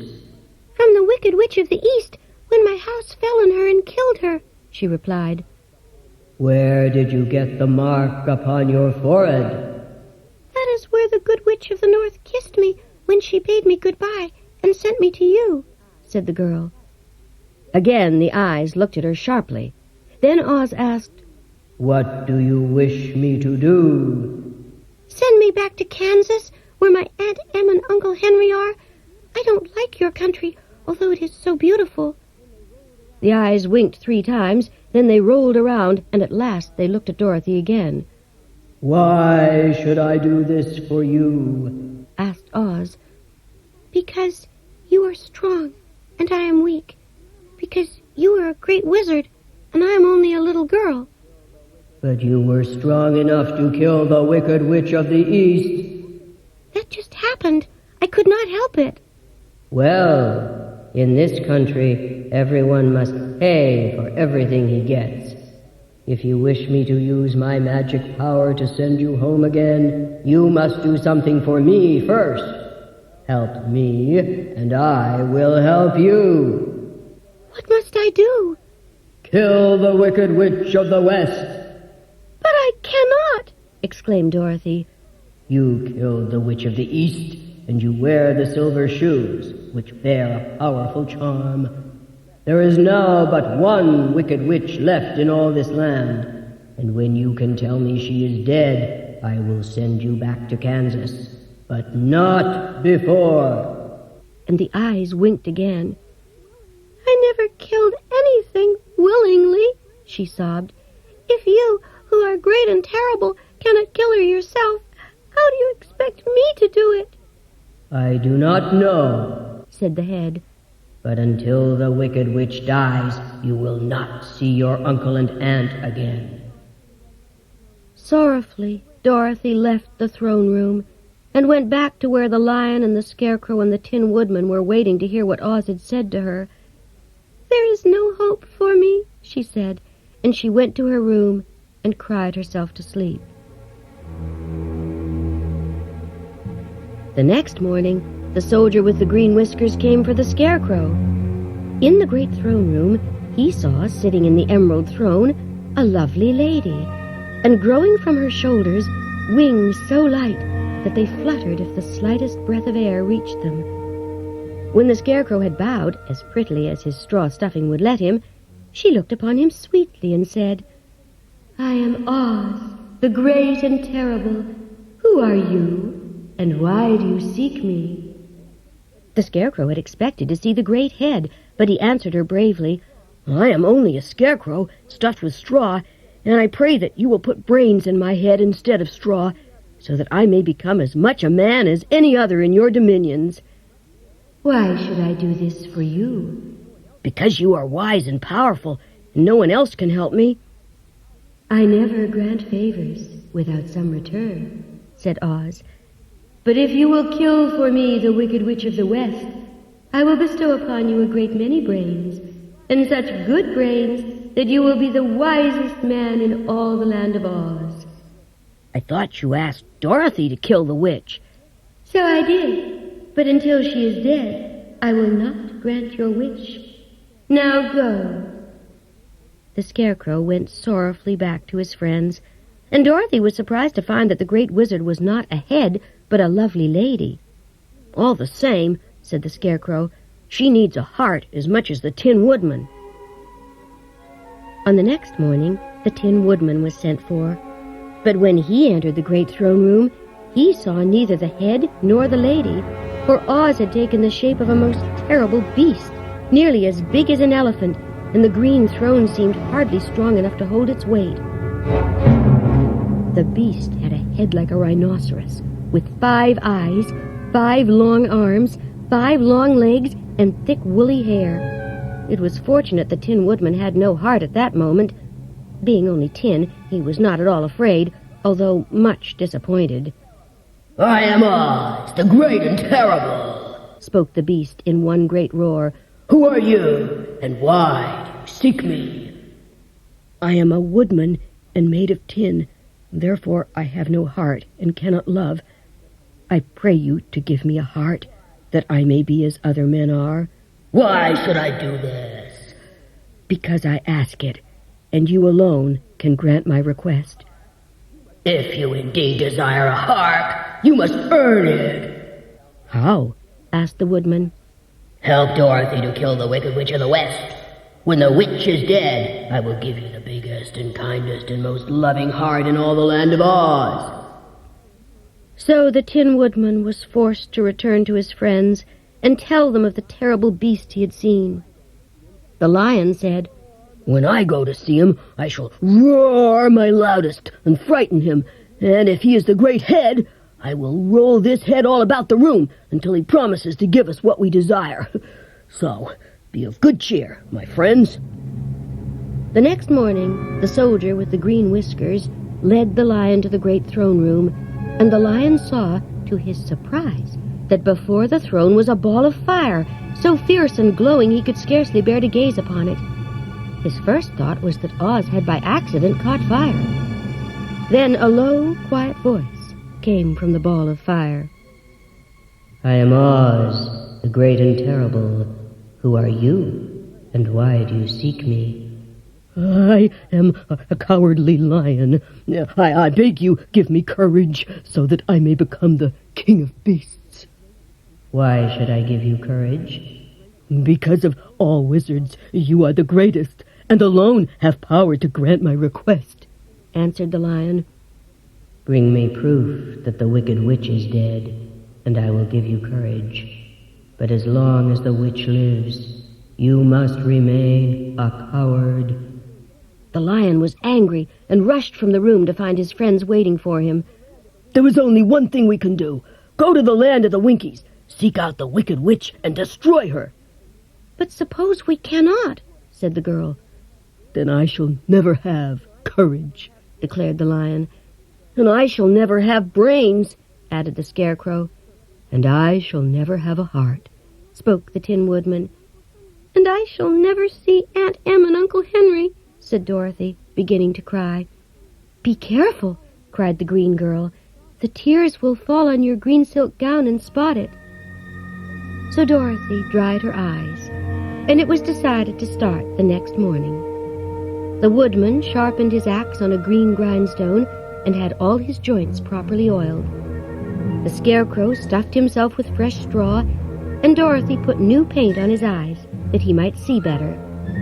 The green girl filled Dorothy's basket with good things to eat and fastened a little bell around Toto's neck with a green ribbon. They went to bed quite early and were awakened by the crowing of a green cock and the cackling of a hen that had laid a green egg.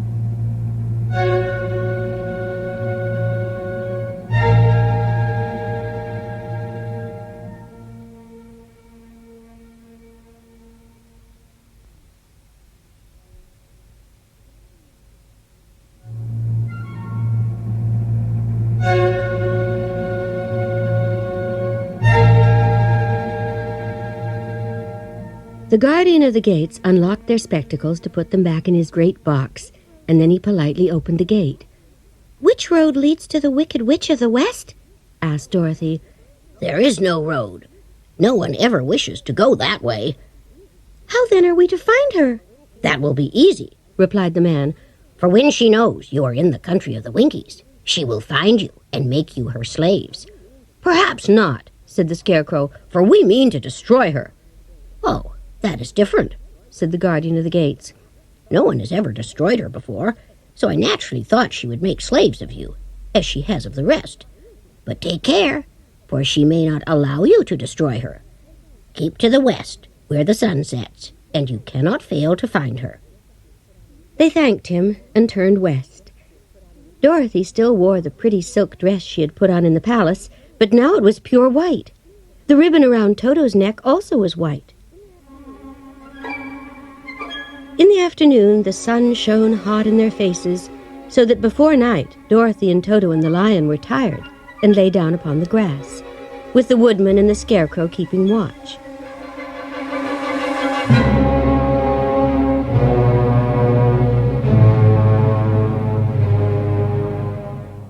Now the Wicked Witch of the West had but one eye, yet that was as powerful as a telescope, and as she sat in the door of her castle, she happened to look around and saw Dorothy lying asleep with her friends about her. So she blew upon a silver whistle that hung around her neck. At once there came running to her from all directions a pack of great wolves. "Go," said the witch, "and tear them to pieces." "Are you not going to make them your slaves?" asked the leader of the wolves. "No," she answered. "One is of tin and one of straw. One is a girl and another a lion. None of them is fit to work." "Very well," said the wolf, and he dashed away, followed by the others. It was lucky the Scarecrow and the woodman were wide awake and heard the wolves coming. "This is my fight," said the woodman. He seized his axe, and as the leader of the wolves came on, the Tin Woodman swung his arm and chopped the wolf's head from its body. As soon as he could raise his axe, another wolf came up, and he also fell under the sharp edge of the Tin Woodman's weapon. There were 40 wolves, and 40 times a wolf was killed. At last, the woodman put down his axe and sat beside the Scarecrow, who said, "It was a good fight, friend." Dorothy next morning was quite frightened when she saw the great pile of shaggy wolves, but the Tin Woodman told her all. She thanked him for saving them and sat down to breakfast, after which they started again upon their journey. The Wicked Witch saw the strangers still traveling through her country, and she blew her silver whistle twice. Straightway a great flock of wild crows came flying toward her, and the Wicked Witch said to the King Crow, "Pick out their eyes and tear them to pieces." When the little girl saw them coming, she was afraid, but the Scarecrow said, "This is my battle." So they all lay upon the ground except the Scarecrow, and he stood up and stretched out his arms. And the King Crow said, "It is only a stuffed man. I will peck his eyes out." The King Crow flew at the Scarecrow, who caught it by the head and twisted its neck. Then another crow flew at him, and the Scarecrow twisted its neck also. There were 40 crows, and 40 times the Scarecrow twisted a neck, until at last all were lying dead beside him. Then he called to his companions, and again they went upon their journey. When the Wicked Witch looked out again, she got into a terrible rage and blew 3 times upon her silver whistle. Forthwith there was heard a great buzzing of black bees.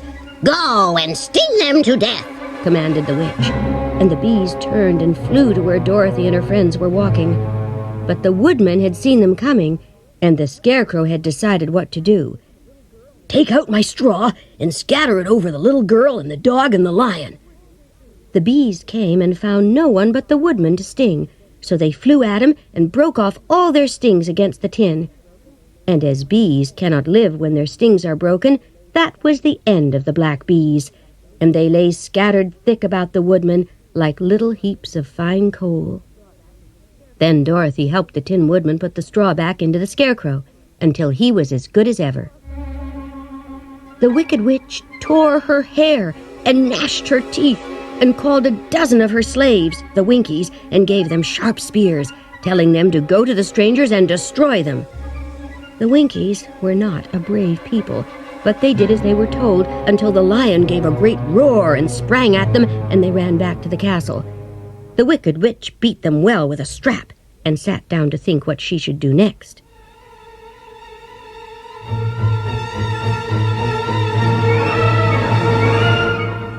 There was, in her cupboard, a golden cap. Whoever owned it could call 3 times upon the winged monkeys who would obey any order they were given. The Wicked Witch had used the charm of the cap once, when she had made the Winkies her slaves and set herself to rule over their country. The second time was when she had fought against the great Oz and driven him out of the land of the West. Now the Wicked Witch took the golden cap from her cupboard and placed it upon her head. Then she stood upon her left foot and said slowly, "Pepe, Pepe, Kake." Next she stood upon her right foot and said, "Hello, hallo, hello." After this she stood upon both feet and cried in a loud voice, "Zizzy, zazzy, zick." The sky darkened, and a low rumbling sound was heard, a rushing of many wings, a great chattering and laughing, and the sun came out of the dark sky to show the Wicked Witch surrounded by a crowd of monkeys, each with immense wings. One, much bigger than the others, said, "You have called us for the 3rd and last time. What do you command?" "Go to the strangers who are within my land and destroy them, all except the lion," said the Wicked Witch. "Bring that beast to me, for I have a mind to make him work." "Your commands shall be obeyed," said the leader. Then, with a great deal of chattering, the winged monkeys flew away to the place where Dorothy and her friends were walking. Some of the monkeys seized the Tin Woodman and carried him through the air until they were over sharp rocks. Here they dropped the poor woodman, where he lay battered and dented. Others caught the Scarecrow and pulled all the straw out of his clothes and head. They made his hat and boots and clothes into a bundle and threw it into the top branches of a tall tree. The remaining monkeys threw pieces of stout rope around the lion and wound coils about his head and legs. Then they flew away with him to the witch's castle, where he was placed in a small yard with a high iron fence around it. But Dorothy they did not harm at all. The leader of the winged monkeys saw the mark of the good witch's kiss upon her forehead and stopped short. "We dare not harm this little girl, for she is protected by the power of good, and that is greater than the power of evil." So they carried her swiftly through the air until they came to the castle, where they set her down upon the front doorstep. Then the leader said to the witch, "We have obeyed you as far as we were able. Your power over our band is now ended." Then all the winged monkeys, with much chattering, flew into the air and were soon out of sight. The Wicked Witch was both surprised and worried when she saw the mark on Dorothy's forehead. She looked down at Dorothy's feet, and seeing the silver shoes, was tempted to run away, But she happened to look into the child's eyes and saw that the little girl did not know of the wonderful power the silver shoes gave her. So the wicked witch laughed to herself and said, "Come with me, and see that you mind everything I tell you, for if you do not, I will make an end of you, as I did of the Tin Woodman and the Scarecrow." Dorothy followed her through her castle until they came to the kitchen, where the witch bade her clean the pots and kettles and sweep the floor and keep the fire. Dorothy was glad the wicked witch had decided not to kill her. With Dorothy hard at work, the witch thought she would go and harness the Cowardly Lion like a horse. It would amuse her, she was sure, to make him draw her chariot. But as she opened the gate, the lion bounded at her so fiercely that the witch shut the gate again. After that, she took no food to the imprisoned lion, but every day she came to the gate at noon and asked, "Are you ready to be harnessed?" And the lion would answer, "No, if you come in this yard, I will bite you." Every night, while the woman was asleep, Dorothy carried him food. After he had eaten, Dorothy would lie beside him and put her head on his soft, shaggy mane while they tried to plan some escape. But they could find no way out of the castle, for it was constantly guarded by the yellow Winkies. The girl had to work hard, and often the witch threatened to beat her with the old umbrella she always carried. In truth, she did not dare strike Dorothy because of the mark upon her forehead. But the child did not know this, and was full of fear for herself and Toto. Once the witch struck Toto with her umbrella, and the brave little dog bit her leg. The witch did not bleed where she was bitten, for she was so wicked that the blood in her had dried up many years before. Now the wicked witch had a great longing to have the silver shoes. Her bees and her crows and her wolves were lying in heaps, and she had used up all the power of the golden cap. But the silver shoes would give her more power than all she had lost. She watched Dorothy carefully, but the child was so proud of her pretty shoes that she never took them off, except at night and when she took her bath. The witch was too much afraid of the dark to dare go in Dorothy's room at night to take the shoes, and her dread of water was greater than her fear of the dark, so she never came near when Dorothy was bathing. But she finally thought of a trick that would give her what she wanted. She placed a bar of iron in the middle of the kitchen floor and made the iron invisible. When Dorothy walked across the floor, she stumbled over the bar and fell. She was not much hurt, but one of the silver shoes came off, and before she could reach it, the witch had snatched it away and put it on her own skinny foot. The little girl said to the witch, "Give me back my shoe." "I will not, for it is now my shoe and not yours." "You have no right to take my shoe."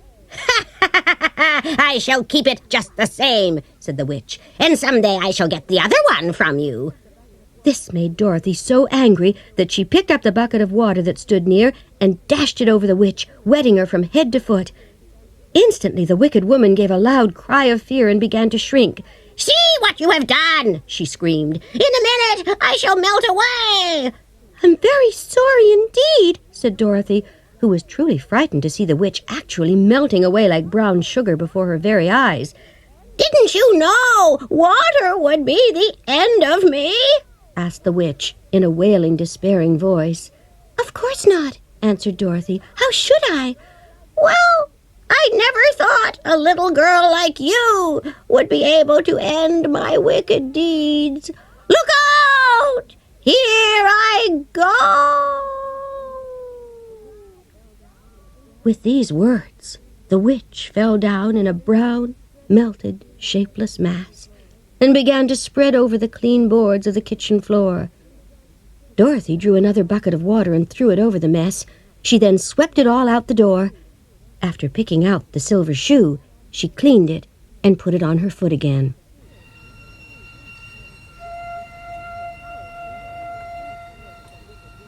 The Cowardly Lion was pleased to hear that the wicked witch had been melted, and Dorothy at once unlocked the gate of his prison. In the castle, Dorothy's first act was to call all the Winkies together and tell them that they were no longer slaves. There was great rejoicing among the yellow Winkies, and they kept this day as a holiday, then and ever after. "If the Scarecrow and the Tin Woodman were only with us," said the lion, "I should be quite happy." "Don't you suppose we could rescue them?" asked the girl. We can try. So they called the yellow Winkies and asked them if they would help to rescue their friends. And the Winkies said that they would be delighted to. So they traveled until they came to the rocky plain where the Tin Woodman lay, all battered and bent. His axe was near him, the blade rusted, and the handle broken off short. The Winkies carried him back to the yellow castle, and Tinsmith set to work for 3 days and 4 nights, hammering and twisting and bending and soldering and polishing and pounding at the legs and body and head of the Tin Woodman, until at last he was straightened out, and his joints worked as well as ever. There were several patches on him, but the Woodman was not a vain man. When at last he walked into Dorothy's room and thanked her for rescuing him, he wept tears of joy. "If we only had the Scarecrow with us again," said the Tin Woodman, "I should be quite happy." "We must try to find him," said the girl. So she called the Winkies to help her, and they walked all that day and part of the next, until they came to the tall tree in the branches of which the winged monkeys had tossed the Scarecrow's clothes. It was a very tall tree, and the trunk was so smooth that no one could climb it. But the Woodman said at once, "I'll chop it down." Now, while the tinsmiths had been mending the Woodman himself, a goldsmith had made an axe handle of solid gold and fitted it to the Woodman's axe instead of the old broken handle. The polished blade glistened as the Tin Woodman began to chop, and the tree fell over with a crash, whereupon the Scarecrow's clothes rolled off on the ground. Dorothy had the Winkies carry them back to the castle, where they were stuffed with nice clean straw, and behold, here was the Scarecrow, as good as ever, thanking them over and over again for saving him. Now that they were reunited, Dorothy said, "We must go back to Oz and claim his promise."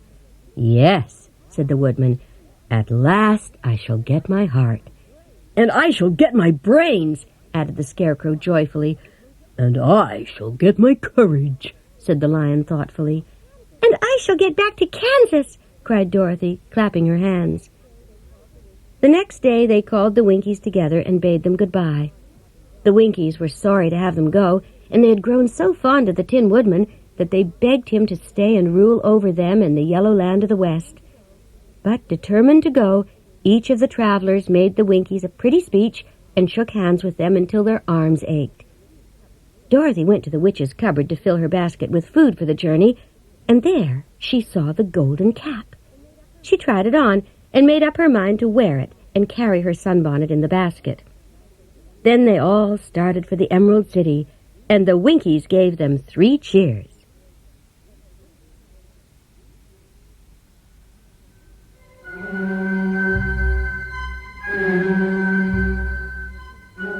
You will remember there was no road, not even a pathway, between the castle of the Wicked Witch and the Emerald City.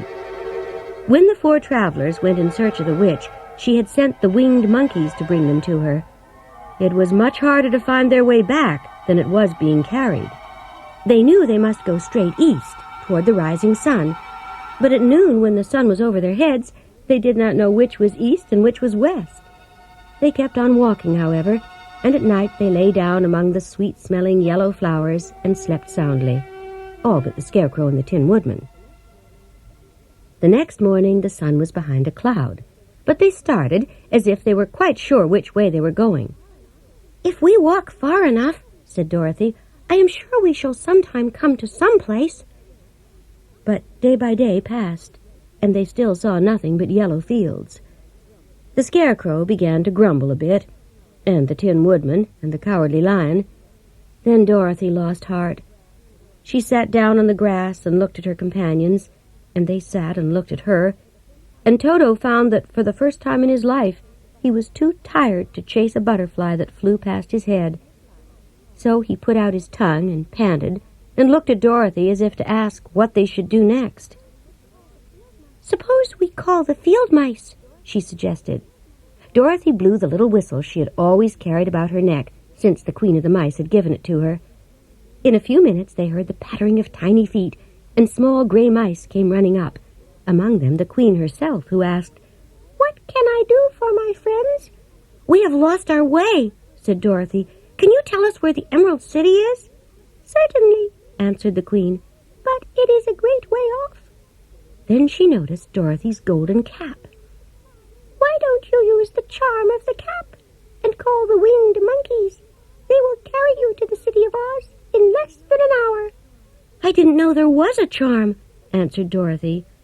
"It is written inside the golden cap," replied the Queen of the Mice. "but if you are going to call the winged monkeys, we must run away, for they are full of mischief." "Won't they hurt me?" "Oh, no. They must obey the wearer of the cap. Goodbye." And she scampered out of sight, with all the mice hurrying after her. Dorothy looked inside the golden cap and saw some words written upon the lining. These, she thought, must be the charm, so she read the directions carefully and put the cap upon her head. "Pepe, pepe, kake," she said, standing on her left foot. "Hello, hello, hello," Dorothy went on, standing on her right foot. "Sizzy, zazzy, zick," said Dorothy, now standing on both feet, and they heard a great shattering and flapping of wings as the band of winged monkeys flew up. The king bowed low before Dorothy. "What is your command?" "We wish to go to the Emerald City," said the child. "We will carry you," replied the king, and 2 of the monkeys caught Dorothy in their arms and flew away with her. Others took the Scarecrow and the Woodman and the Lion, and 1 little monkey seized Toto and flew after them, although the dog tried hard to bite him. Dorothy found herself riding easily between 2 of the biggest monkeys, one of them the king himself. "Why do you have to obey the charm of the golden cap?" she asked. "That is a long story," answered the king. "But as we have a long journey before us, I will pass the time by telling you about it, if you wish. Once we were free, living happily in the great forest and doing just as we pleased. Perhaps some of us were rather too full of mischief at times, flying down to pull the tails of animals, chasing birds, and throwing nuts at people. But we enjoyed every minute of the day. This was many years ago, long before Oz came out of the clouds to rule over this land. There lived here then, away at the north, a beautiful princess, who was also a sorceress. Her name was Cassette, and she lived in a palace built of ruby. Everyone loved her, but her greatest sorrow was that she could find no one to love in return, since all the men were much too stupid and ugly. At last, however, she found one who was handsome and manly and wise as any woman could wish. Quaylala, he was called, and Cassette hastened to make everything ready for the wedding. My grandfather was at that time the king of the winged monkeys in the forest near Cassette's palace, and the old fellow, just before the wedding, was flying out with his band when he saw Quaylala walking beside the river, dressed in a rich costume of pink silk and purple velvet. At his word, the band flew down and seized Quaylala, carried him over the middle of the river, and dropped him into the water.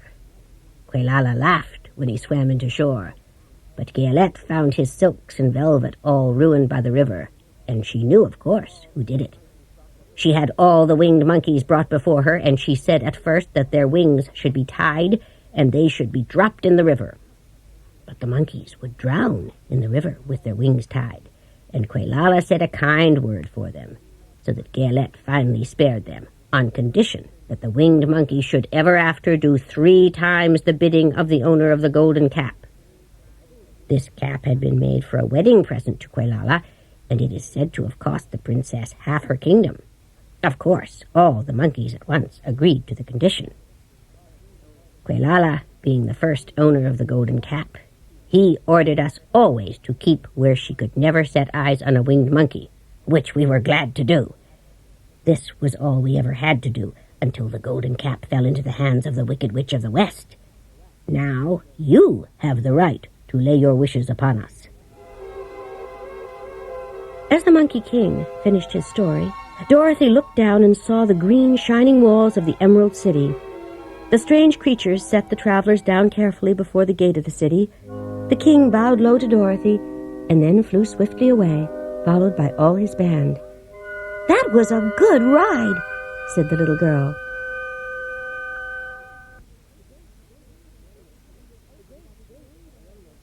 The great gate of the Emerald City was opened by the same guardian of the gates they had met before. "What? Are you back again?" "Do you not see us?" answered the Scarecrow. "But I thought you had gone to visit the Wicked Witch of the West." "We did visit her." "And she let you go again?" "She could not help it, for she is melted," explained the Scarecrow. "Melted? Well, that is good news. Who melted her?" "It was Dorothy," said the Lion. "Good gracious!" exclaimed the man, and he bowed very low indeed before her. Then he led them into his room and locked the spectacles from the great box on all their eyes, and then led them to the Palace of Oz. The soldier with the green whiskers let them in at once, and the beautiful green girl showed each of them to their old rooms. The soldier had the news carried straight to Oz, but Oz made no reply. They had no word from him the next day, nor the next. So the Scarecrow at last asked the green girl to take another message to Oz, saying if he did not let them see him at once, they would call the winged monkeys to help them find out whether he kept his promises or not. When the wizard was given this message, he sent word for them to come to the throne room at 4 minutes after 9 o'clock the next morning. He had once met the winged monkeys in the land of the West, and he did not wish to meet them again. Promptly at 9 o'clock the next morning, the green-whiskered soldier came, and 4 minutes later they all went into the throne room of the great Oz. They looked about and saw no one at all in the room. They kept close to the door and closer to one another, for the stillness of the empty room was more dreadful than any of the forms they had seen Oz take. Presently a solemn voice said, "I am Oz, the great and terrible. Why do you seek me?" Dorothy asked, "Where are you?" "I am everywhere," answered the voice. "but to the eyes of common mortals I am invisible. I will now seat myself upon my throne that you may converse with me." Indeed, the voice seemed just then to come straight from the throne itself, so they walked toward it and stood in a row, while Dorothy said, "We have come to claim our promise, O Oz." "What promise?" "You promised to send me back to Kansas when the Wicked Witch was destroyed," said the girl. "And you promised to give me brains," said the Scarecrow. "And you promised to give me a heart," said the Tin Woodman. "And you promised to give me courage," said the Cowardly Lion. "Is the Wicked Witch really destroyed?" asked the voice, and Dorothy thought it trembled a little. "Yes, I melted her with a bucket of water." "Dear me, how sudden. Well, come to me tomorrow, for I must have time to think it over." "You've had plenty of time already," said the Tin Woodman. "We shan't wait a day longer," said the Scarecrow. The Lion thought it might be as well to frighten the wizard, so he gave a large, loud roar, which was so fierce that Toto jumped in alarm and tipped over the screen that stood in a corner.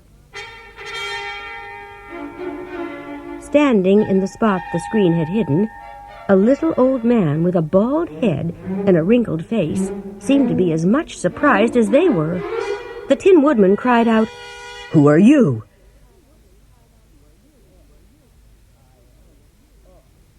"I am Oz, the great and terrible," said the little man. "I thought Oz was a great head," said Dorothy. "And I thought Oz was a lovely lady," said the Scarecrow. "And I thought Oz was a terrible beast," said the Tin Woodman. "And I thought Oz was a ball of fire," exclaimed the Lion. "No, you are all wrong," said the little man meekly. "I have been making believe." "Making believe?" cried Dorothy. "Are you not a great wizard?" "Hush, my dear," he said. "Don't speak so loud, or I should be ruined. I'm supposed to be a great wizard." "And aren't you?" she asked. "Not a bit of it, my dear. I'm just a common man." "You're more than that," said the Scarecrow. "You're a humbug." "Exactly so," declared the little man, rubbing his hands together. "I am a humbug." "But this is terrible," said the Tin Woodman. "How shall I ever get my heart?" "Or I my courage?" asked the Lion. "Or I my brains," wailed the Scarecrow. "My dear friends," said Oz. "I pray you not to speak of these little things. Think of me and the terrible trouble I'm in." "But I don't understand," said Dorothy. "How was it that you appeared to me as a great head?" "That was one of my tricks," answered Oz. "I will tell you all about it." He led the way to a small chamber in the rear of the throne room and pointed to one corner, in which lay the great head, made out of many thicknesses of paper and with a carefully painted face. "This I hung from the ceiling by a wire," said Oz. "I stood behind the screen and pulled a thread to make the eyes move and the mouth open." "But how about the voice?" she inquired. "Oh, I am a ventriloquist. I can throw the sound of my voice wherever I wish. Here." He showed the Scarecrow the lovely lady, and the Tin Woodman saw that his terrible beast was nothing but a lot of skins sewn together. As for the ball of fire, the false wizard had hung that also from the ceiling. It was a ball of cotton, but when oil was poured upon it, the ball burned fiercely.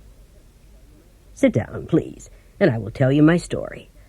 I was born in Omaha. When I grew up, I became a ventriloquist, and I was very well trained by a great master." Here he mewed so like a kitten that Toto pricked up his ears and looked everywhere to see where she was.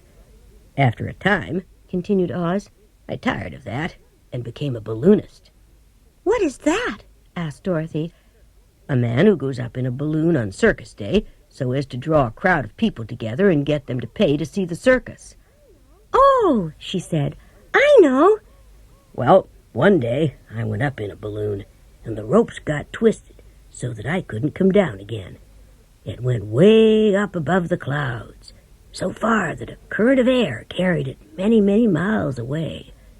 For a day and a night I traveled, and on the morning of the second day I awoke and found the balloon floating over a strange and beautiful country.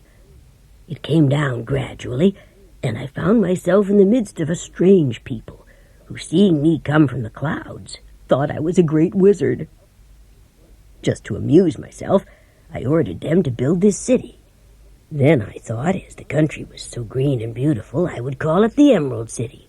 And to make the name fit better, I put green spectacles on all the people, so that everything they saw was green." "But isn't everything here green?" asked Dorothy. "No more than in any other city," replied Oz. "But when you wear green spectacles, why, of course, everything you see looks green. The Emerald City was built a great many years ago, for I was a young man when the balloon brought me here, and I am a very old man now. But my people have worn green glasses on their eyes so long that most of them think it really is an Emerald City. One of my greatest fears was the witches, for while I had no magical powers at all, I soon found out that the witches were really able to do wonderful things. So you can imagine how pleased I was when I heard your house had fallen on the Wicked Witch of the East. When you came to me, I was willing to promise anything, if you would only do away with the other Wicked Witch. But now that you have melted her, I am ashamed to say that I cannot keep my promises." "I think you are a very bad man," said Dorothy. "Oh, no, my dear. I'm really a very good man, but a very bad wizard." "Can't you give me brains?" asked the Scarecrow. "You don't need them. You are learning something every day. A baby has brains, but it doesn't know much. Experience is the only thing that brings knowledge, and the longer you are on Earth, the more experience you are sure to get." "That may all be true," said the Scarecrow, "but I shall be very unhappy unless you give me brains." The false wizard looked at him carefully. "Well, I'm not much of a magician, as I said, but if you will come to me tomorrow morning, I will stuff your head with brains. I cannot tell you how to use them, however. You must find that out for yourself." "Oh, thank you," cried the Scarecrow. "I'll find a way to use them, never fear." "But how about my courage?" asked the lion. "All you need is confidence in yourself. There is no living thing that is not afraid when it faces danger. True courage is in facing danger when you are afraid, and that kind of courage you have in plenty." "Perhaps I have, but I shall really be very unhappy unless you give me the sort of courage that makes one forget he is afraid." "Very well. I will give you that sort of courage tomorrow." "How about my heart?" asked the Tin Woodman. "I think you are wrong to want a heart. It makes most people unhappy." "That must be a matter of opinion," said the Tin Woodman. "I will bear all the unhappiness without a murmur, if you will give me the heart." "Very well. Come tomorrow, and you shall have a heart. I have played wizard for so many years that I may as well continue the part a little longer."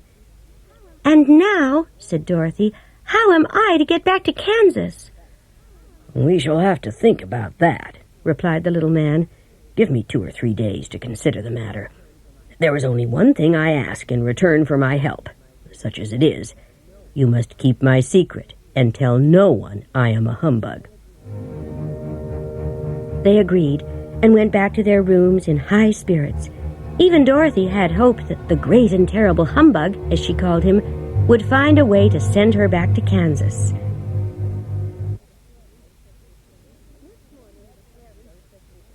Next morning, the Scarecrow said to his friends, "Congratulate me.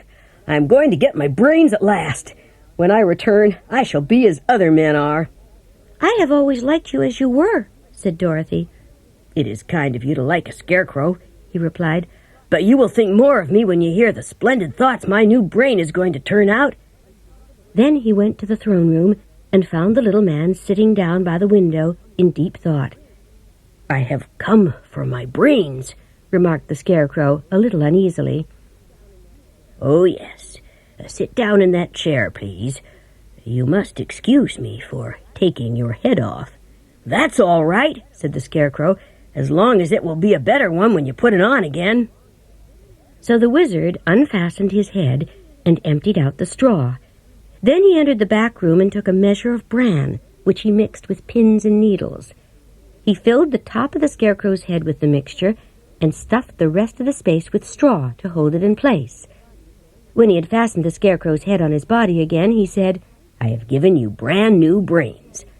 The Scarecrow was pleased, and having thanked Oz warmly, he went back to his friends. Dorothy looked at him curiously. His head was quite bulged out at the top with brains. "How do you feel?" she asked. "I feel wise indeed," he answered. "When I get used to my brains, I shall know everything." "Why are those needles and pins sticking out of your head?" asked the Tin Woodman. "That is proof that he is sharp," remarked the Lion. "Well, I must go and get my heart," said the Woodman. So he walked to the throne room and knocked. "Come in," said Oz. "I shall have to cut a hole in your breast so I can put your heart in the right place. I hope it won't hurt you." "Oh, no," answered the Woodman. "I shall not feel it at all." So Oz brought a pair of tinsmith's shears and cut a small square hole in the Tin Woodman's breast. Then, going to a chest of drawers, he took out a pretty heart of silk stuffed with sawdust. "Isn't it a beauty?" "It is indeed. But is it a kind heart?" "Oh, very," answered Oz. He put the heart in the Woodman's breast and then replaced the square of tin, soldering it neatly. "There," said he. "I'm sorry I had to put a patch on your breast." "Never mind the patch," exclaimed the happy Woodman. "I shall never forget your kindness." "Don't speak of it," replied Oz. Then the Tin Woodman went back to his friends. The Lion now knocked at the door. "Come in," said Oz. "I have come for my courage," announced the Lion, entering the room. "Very well," answered the little man. "I will get it for you." He went to a cupboard and took down a square green bottle, the contents of which he poured into a dish. "What is it?" asked the Lion. "Well," answered Oz, "if it were inside of you, it would be courage. You know, of course, that courage is always inside one, so that this really cannot be called courage until you have swallowed it. Therefore, I advise you to drink it as soon as possible." The Lion hesitated no longer, but drank till the dish was empty. "How do you feel now?" asked Oz. "Full of courage," replied the Lion, who went joyfully back to his friends.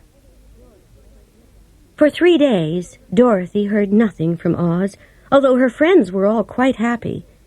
The Scarecrow told them there were wonderful thoughts in his head, but he would not say what they were because he knew no one could understand them but himself. The Tin Woodman had discovered in his breast a kinder and more tender heart than the one he had owned when he was made of flesh.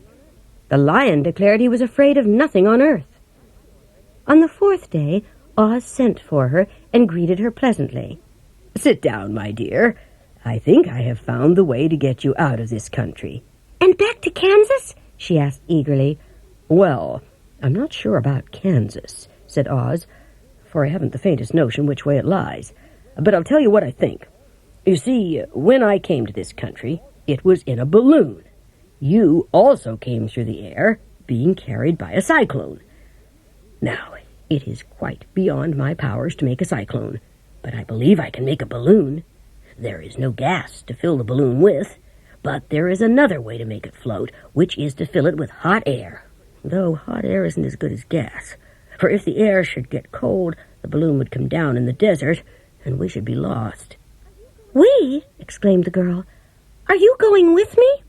"Yes, I am tired of being such a humbug. I have to stay shut up in these rooms all day. I'd much rather be in a circus again. Now, if you will help me sew the silk together, we will begin to work on our balloon."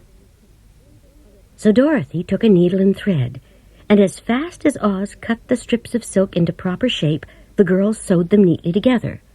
First a strip of light green silk, then dark green, and then emerald green. It took 3 days, but when it was finished, they had a big bag of green silk more than 20 feet long.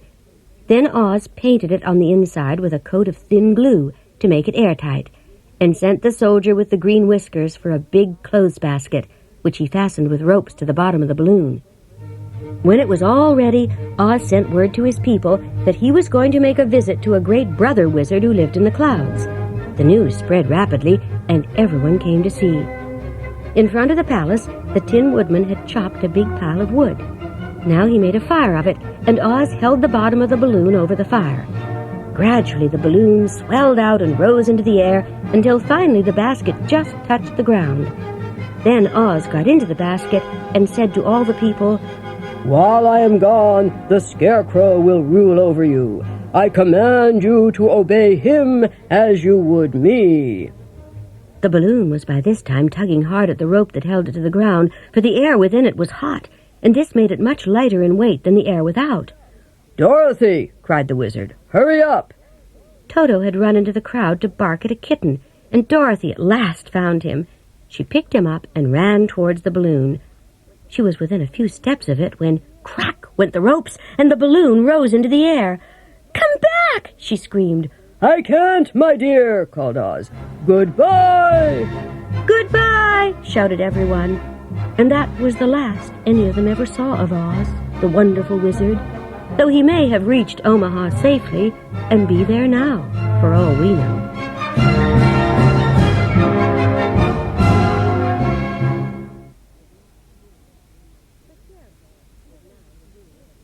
The Scarecrow was now the ruler of the Emerald City, and although he was not a wizard, the people were proud of him. For, they said, there is not another city in all the world that is ruled by a stuffed man. The morning after the balloon had gone up with Oz, the 4 travelers met in the throne room and talked matters over. The Scarecrow sat in the big throne, and the others stood respectfully before him. "We are not so unlucky," said the new ruler, "when I remember that a short time ago I was up on a pole in a farmer's cornfield, and that now I am the ruler of this beautiful city. I am quite satisfied with my lot. If Dorothy would only be contented to live in the Emerald City, we might all be happy together." "But I don't want to live here," cried Dorothy. "I want to go to Kansas and live with Aunt Em and Uncle Henry." "Well, then, what can be done?" inquired the woodman. The Scarecrow decided to think, and he thought so hard that the pins and needles began to stick out of his brains. Finally, he said, "Why not call the winged monkeys?" "I never thought of that," said Dorothy. "I'll go at once for the golden cap." When she brought it in, she spoke the magic words, and soon winged monkeys flew in through the open window. "I want you to fly me to Kansas," said Dorothy. But the Monkey King shook his head. "There has never been a winged monkey in Kansas. for they don't belong there. We shall serve you in any way in our power, but we cannot cross the desert. Goodbye." And the Monkey King spread his wings and flew away through the window, followed by all his band. Dorothy was ready to cry with disappointment, but the Scarecrow was thinking again, and his head bulged out so horribly that Dorothy feared it would burst. "Let us call in the soldier with the green whiskers," he said, "and ask his advice." So the soldier was summoned and entered the throne room timidly, for while Oz was alive, he never was allowed to come farther than the door. "This little girl," said the Scarecrow, "wishes to cross the desert. How can she do so?" "I cannot tell," answered the soldier, "for nobody has ever crossed the desert, unless it is Oz himself." "Is there no one who can help me?" asked Dorothy earnestly. "Glinda might," he suggested. "The Witch of the South is the most powerful of all the witches, and rules over the Quadlings. Besides, her castle stands on the edge of the desert, so she may know a way to cross it." "How can I get to her castle?" asked Dorothy. "The road is straight to the south, but it is said to be full of dangers. For this reason, none of the Quadlings ever come to the Emerald City." The soldier then left them, and the Scarecrow said, "It seems that the best thing Dorothy can do is to travel to the land of the South. For if Dorothy stays here, she will never get back to Kansas." "You must have been thinking again," remarked the Tin Woodman. "I have," said the Scarecrow. "I shall go with Dorothy," declared the Lion, "for I am tired of your city and long for the woods and the country again. Besides, Dorothy will need someone to protect her." "That is true," agreed the Woodman. "My axe may be of service to her, so I also will go with her to the land of the South." "When shall we start?" asked the Scarecrow. "Are you going?" they asked in surprise. "Certainly. If it wasn't for Dorothy, I should never have had brains. She lifted me from the pole in the cornfield and brought me to the Emerald City. So my good luck is all due to her, and I shall never leave her until she starts back to Kansas for good and all." "Thank you," said Dorothy gratefully.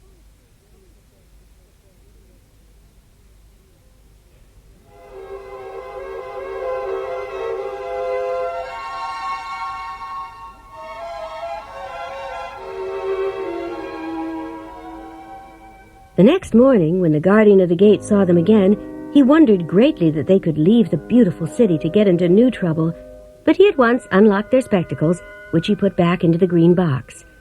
Dorothy said, "I have been very kindly treated in your lovely city. I cannot tell you how grateful I am." "Don't try, my dear," he answered. "We should like to keep you with us, but if it is your wish to return to Kansas, I hope you will find a way." He then opened the gate of the outer wall, and they started upon their journey. "Oz was not such a bad wizard after all," said the Tin Woodman. "He knew how to give me brains, and very good brains, too," said the Scarecrow. "If Oz had taken a dose of the same courage he gave me," added the Lion, "he would have been a brave man." Dorothy said nothing. Oz had not kept the promise he made her, but he had done his best, so she forgave him. They slept that night on the grass, with nothing but the stars over them, and in the morning they came to a thick wood. There was no way of going around it, for it seemed to extend to the right and left as far as they could see. The Scarecrow, who was in the lead, finally discovered a big tree with room to pass underneath, but as he came under the first branches, they bent down and twined around him, and the next minute he was raised from the ground and flung headlong among his fellow travelers. This did not hurt the Scarecrow, but it surprised him, and he looked rather dizzy when Dorothy picked him up. "Here is another space between the trees," called the Lion. "Let me try it first," said the Scarecrow, "for it doesn't hurt me to get thrown about." He walked up to another tree as he spoke, but its branches immediately seized him and tossed him back again. "I believe I will try it myself," said the Woodman, and shouldering his axe, he marched up to the first tree that had handled the Scarecrow so roughly. When a big branch bent down to seize him, the Woodman chopped it in two. At once the tree began shaking all its branches as if in pain, and the Tin Woodman passed safely under it. "Come on!" he shouted to the others. They all ran forward and passed under the tree without injury, except Toto, who was caught by a small branch and shaken until the Woodman chopped off the branch and set the dog free. The other trees of the forest did nothing to keep them back, so they made up their minds that only the first row of trees could bend down their branches, and that probably these were the policemen of the forest, and given this wonderful power in order to keep strangers out of it. The four travelers walked through the trees until they found before them a high wall, which seemed to be made of white china. It was smooth, like the surface of a dish, and higher than their heads. "What shall we do now?" asked Dorothy. "I will make a ladder," said the Tin Woodman.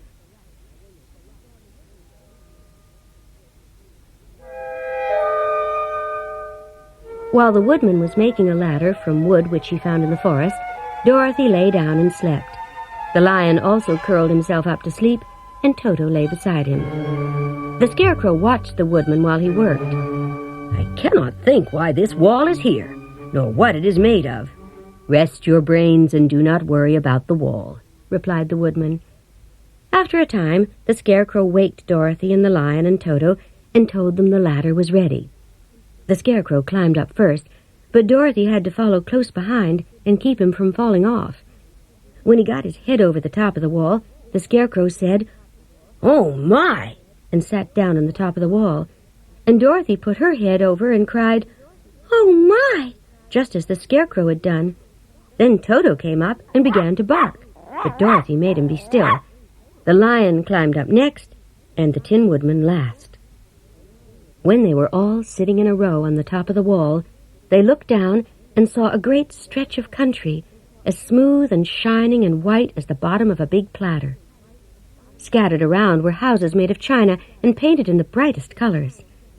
There were milkmaids and shepherdesses with brightly colored bodices, and princesses with gorgeous frocks of silver and gold and purple, and shepherds dressed in knee breeches with pink and yellow and blue stripes, and golden buckles on their shoes, and princes wearing ermine robes and satin doublets, and funny clowns in ruffled gowns with round red spots upon their cheeks and tall pointed caps, and all made of china, even to their clothes, and so small that the tallest of them was no higher than Dorothy's knee.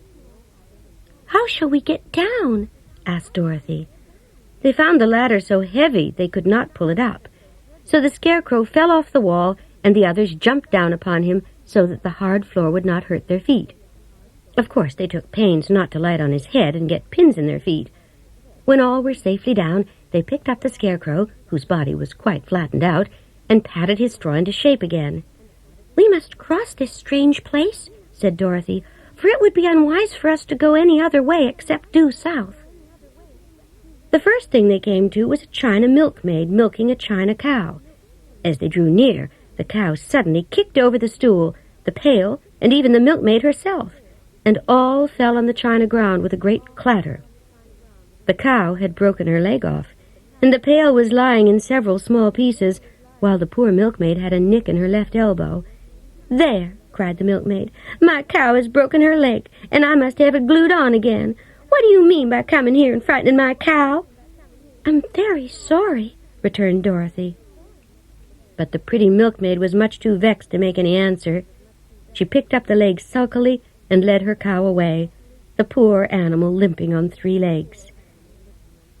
A little farther on, Dorothy met a beautifully dressed princess, who stopped short as she saw the strangers and started to run away.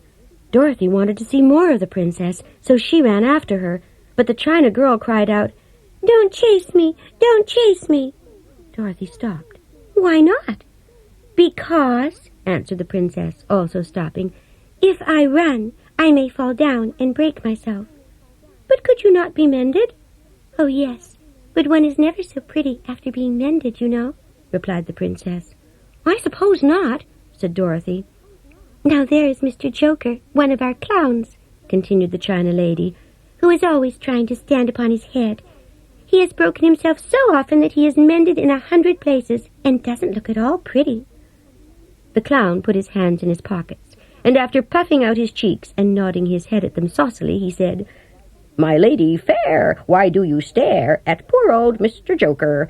You're quite as stiff and prim as if you'd eaten up a poker." "Be quiet, sir," said the princess. "Can't you see these are strangers and should be treated with respect?" "Well, that's respect, I expect," declared the clown, and immediately stood upon his head. "Don't mind Mr. Joker," said the princess to Dorothy. "He is considerably cracked in his head." "Oh, I don't mind him a bit," said Dorothy. "But you are so beautiful. Won't you let me carry you back to Kansas and stand you on Aunt Em's mantle? I could carry you in my basket." "That would make me very unhappy," answered the China Princess. "You see, here in our country we can talk and move around, but whenever any of us are taken away, our joints at once stiffen, and we can only stand straight and look pretty." "I would not make you unhappy for all the world," exclaimed Dorothy. "So I'll just say goodbye." "Goodbye," replied the princess. They walked carefully through the China country, and after an hour or so the travelers came to another China wall. It was not so high as the first, however, and by standing upon the lion's back, they all managed to scramble to the top. Then the lion gathered his legs under him and jumped on the wall, but just as he jumped, he upset a china church with his tail and smashed it all to pieces. "That was too bad," said Dorothy. "But really I think we were lucky in not doing these little people more harm. They are all so brittle." "They are indeed," said the Scarecrow, "and I am thankful I am made of straw. There are worse things in the world than being a scarecrow."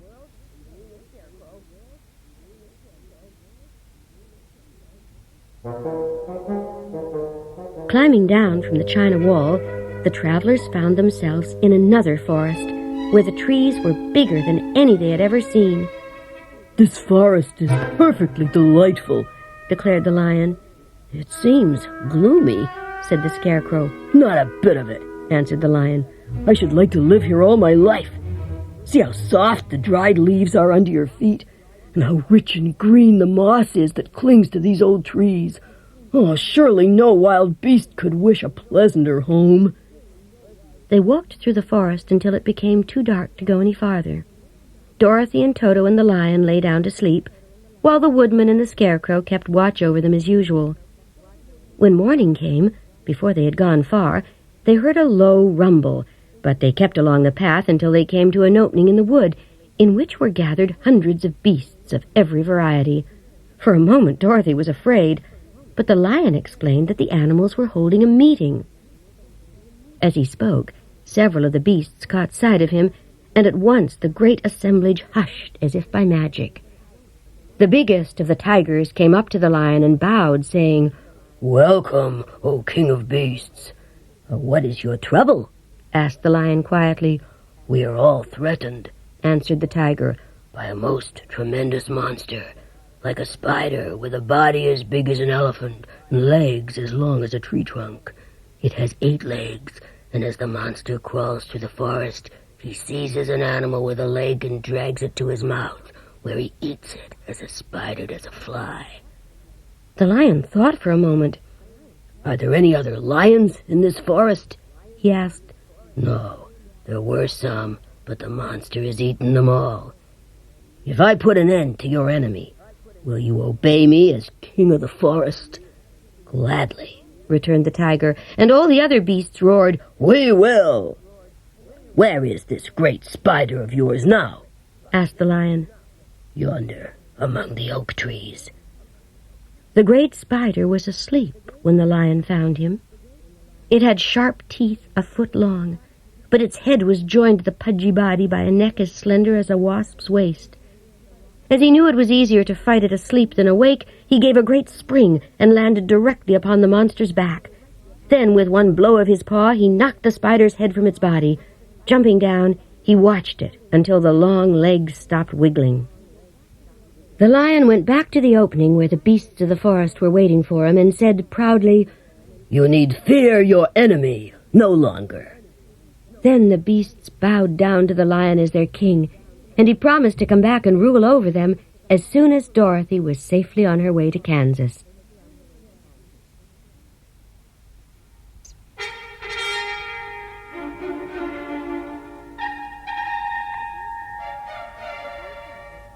The 4 travelers passed through the rest of the forest and came out before a steep hill, covered with great pieces of rock. The Scarecrow led the way, and they had nearly reached the first rock when they heard a rough voice cry out, "Keep back!" "Who are you?" asked the Scarecrow. The same voice said, "This hill belongs to us, and we don't allow anyone to cross it." "But we must," said the Scarecrow. "But you shall not," replied the voice, and there stepped from behind the rock the strangest man the travelers had ever seen. He was short and stout, and had a big head, flat at the top, and supported by a thick neck full of wrinkles. But he had no arms at all, and the Scarecrow did not fear so helpless a creature. So he said, "I'm sorry, but we must pass over your hill whether you like it or not." And he walked boldly forward. As quick as lightning, the man's head shot forward, and his neck stretched out until the top of the head, where it was flat, struck the Scarecrow in the middle and sent him tumbling down the hill. Almost as quickly as it came, the head went back to the body, and the man laughed harshly. "It isn't as easy as you think." A chorus of boisterous laughter came from the other rocks. The lion became quite angry at the laughter caused by the Scarecrow's mishap, and giving a loud roar, he dashed up the hill. Again a head shot swiftly out, and the great lion went rolling down the hill as if he had been struck by a cannonball. Dorothy ran down and helped the Scarecrow to his feet, and the lion said, "It is useless to fight people with shooting heads." "Call the winged monkeys," suggested the Tin Woodman. "Very well," answered Dorothy, and putting on the golden cap, she uttered the magic words. The monkeys were as prompt as ever, and in a few moments the entire band stood before her. "What are your commands?" inquired the King of the Monkeys, bowing low. "Carry us over the hill to the country of the Quadlings," answered the girl. "It shall be done," said the king. And as they passed over the hill, the hammerheads yelled with vexation and shot their heads high in the air, but they could not reach the winged monkeys, who carried Dorothy and her comrades safely over the hill and set them down in the country of the Quadlings. "This is the last time you can summon us," said the leader to Dorothy. "So goodbye and good luck." "Goodbye, and thank you very much," returned the girl, and the monkeys rose into the air and were out of sight in a twinkling.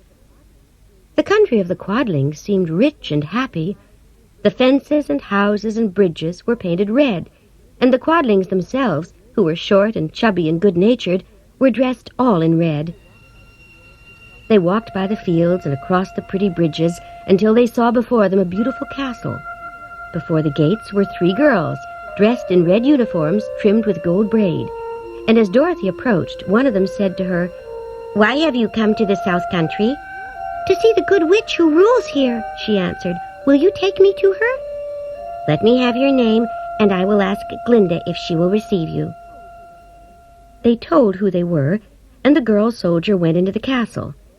After a few moments, she came back to say that Dorothy and the others were to be admitted at once.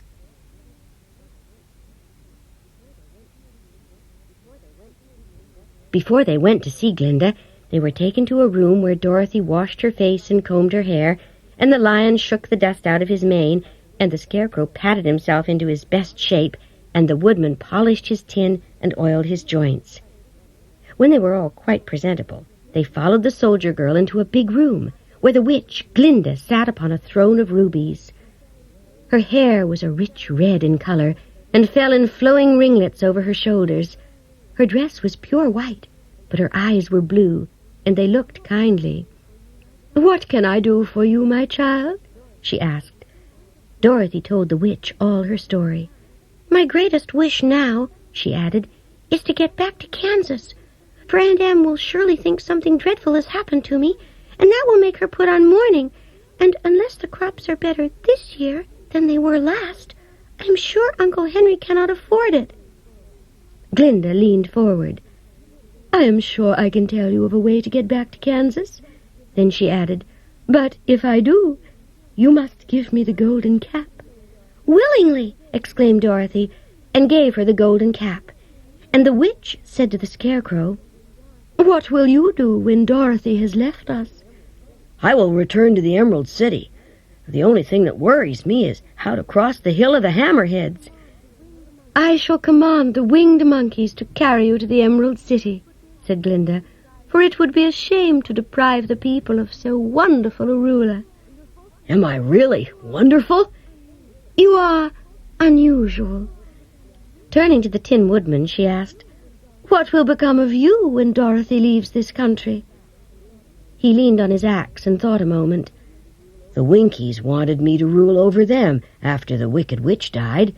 I am fond of the Winkies, and if I could get back again to the country of the West, I should like nothing better than to rule over them forever." "My second command to the winged monkeys," said Glinda, "will be that they carry you safely to the land of the Winkies." Then the witch looked at the big, shaggy lion and asked, "When Dorothy has returned to her own home, what will become of you?" "Over the hill of the Hammerheads," he answered, "lies a grand old forest, and all the beasts that lived there have made me their king. I would pass my life very happily there." "My third command to the winged monkeys," said Glinda, "shall be to carry you to your forest. Then, having used up the powers of the golden cap, I shall give it to the king of the monkeys, that he and his band may thereafter be free for evermore." The Scarecrow and the Tin Woodman and the Lion now thanked the good witch earnestly for her kindness, and Dorothy exclaimed, "You are certainly as good as you are beautiful, but you have not yet told me how to get back to Kansas." "Your silver shoes will carry you over the desert," replied Glinda. "If you had known their power, you could have gone back to your Aunt Em the very first day you came to this country." "But then I should not have had my wonderful brains," cried the Scarecrow. "I might have passed my whole life in the farmer's cornfield." "And I should not have had my lovely heart," said the Tin Woodman. "I might have stood and rusted in the forest till the end of the world." "And I should have lived a coward forever," declared the Lion.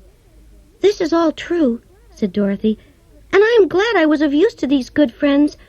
But now I think I should like to go back to Kansas." "The silver shoes," said the good witch, "have wonderful powers, and one of the most curious things about them is that they can carry you to any place in the world in 3 steps, each made in the wink of an eye. All you have to do is knock the heels together 3 times and command the shoes to carry you wherever you wish to go." "If that is so," said the child joyfully, "I will ask them to carry me back to Kansas at once." She threw her arms around the lion's neck and kissed him, patting his big head tenderly. Then she kissed the Tin Woodman, who was weeping in a way most dangerous to his joints. But she hugged the soft, stuffed body of the Scarecrow in her arms instead of kissing his painted face, and found she was crying herself at this sorrowful parting. Glinda the Good stepped down to give the little girl a goodbye kiss, and Dorothy thanked her for all the kindness she had shown. Dorothy now took Toto up solemnly in her arms, and having said one last goodbye, she clapped the heels of her shoes together 3 times, saying, "Take me home to Aunt Em."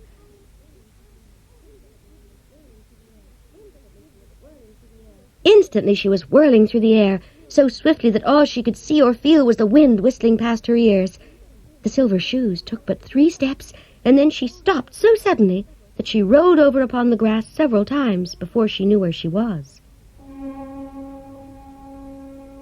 At length, however, she sat up and looked about her. "Good gracious!" she cried, for she was sitting on the broad Kansas prairie, and just before her was the new farmhouse Uncle Henry built after the cyclone had carried away the old one. Uncle Henry was milking the cows in the barnyard, and Toto had jumped out of her arms and was running toward the barn, barking furiously. Dorothy stood up and found she was in her stocking feet, for the silver shoes had fallen off in her flight through the air and were lost forever in the desert.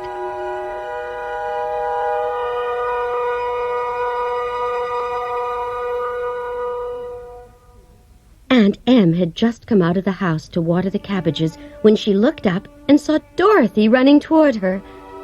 "My darling child," she cried, "where in the world did you come from?"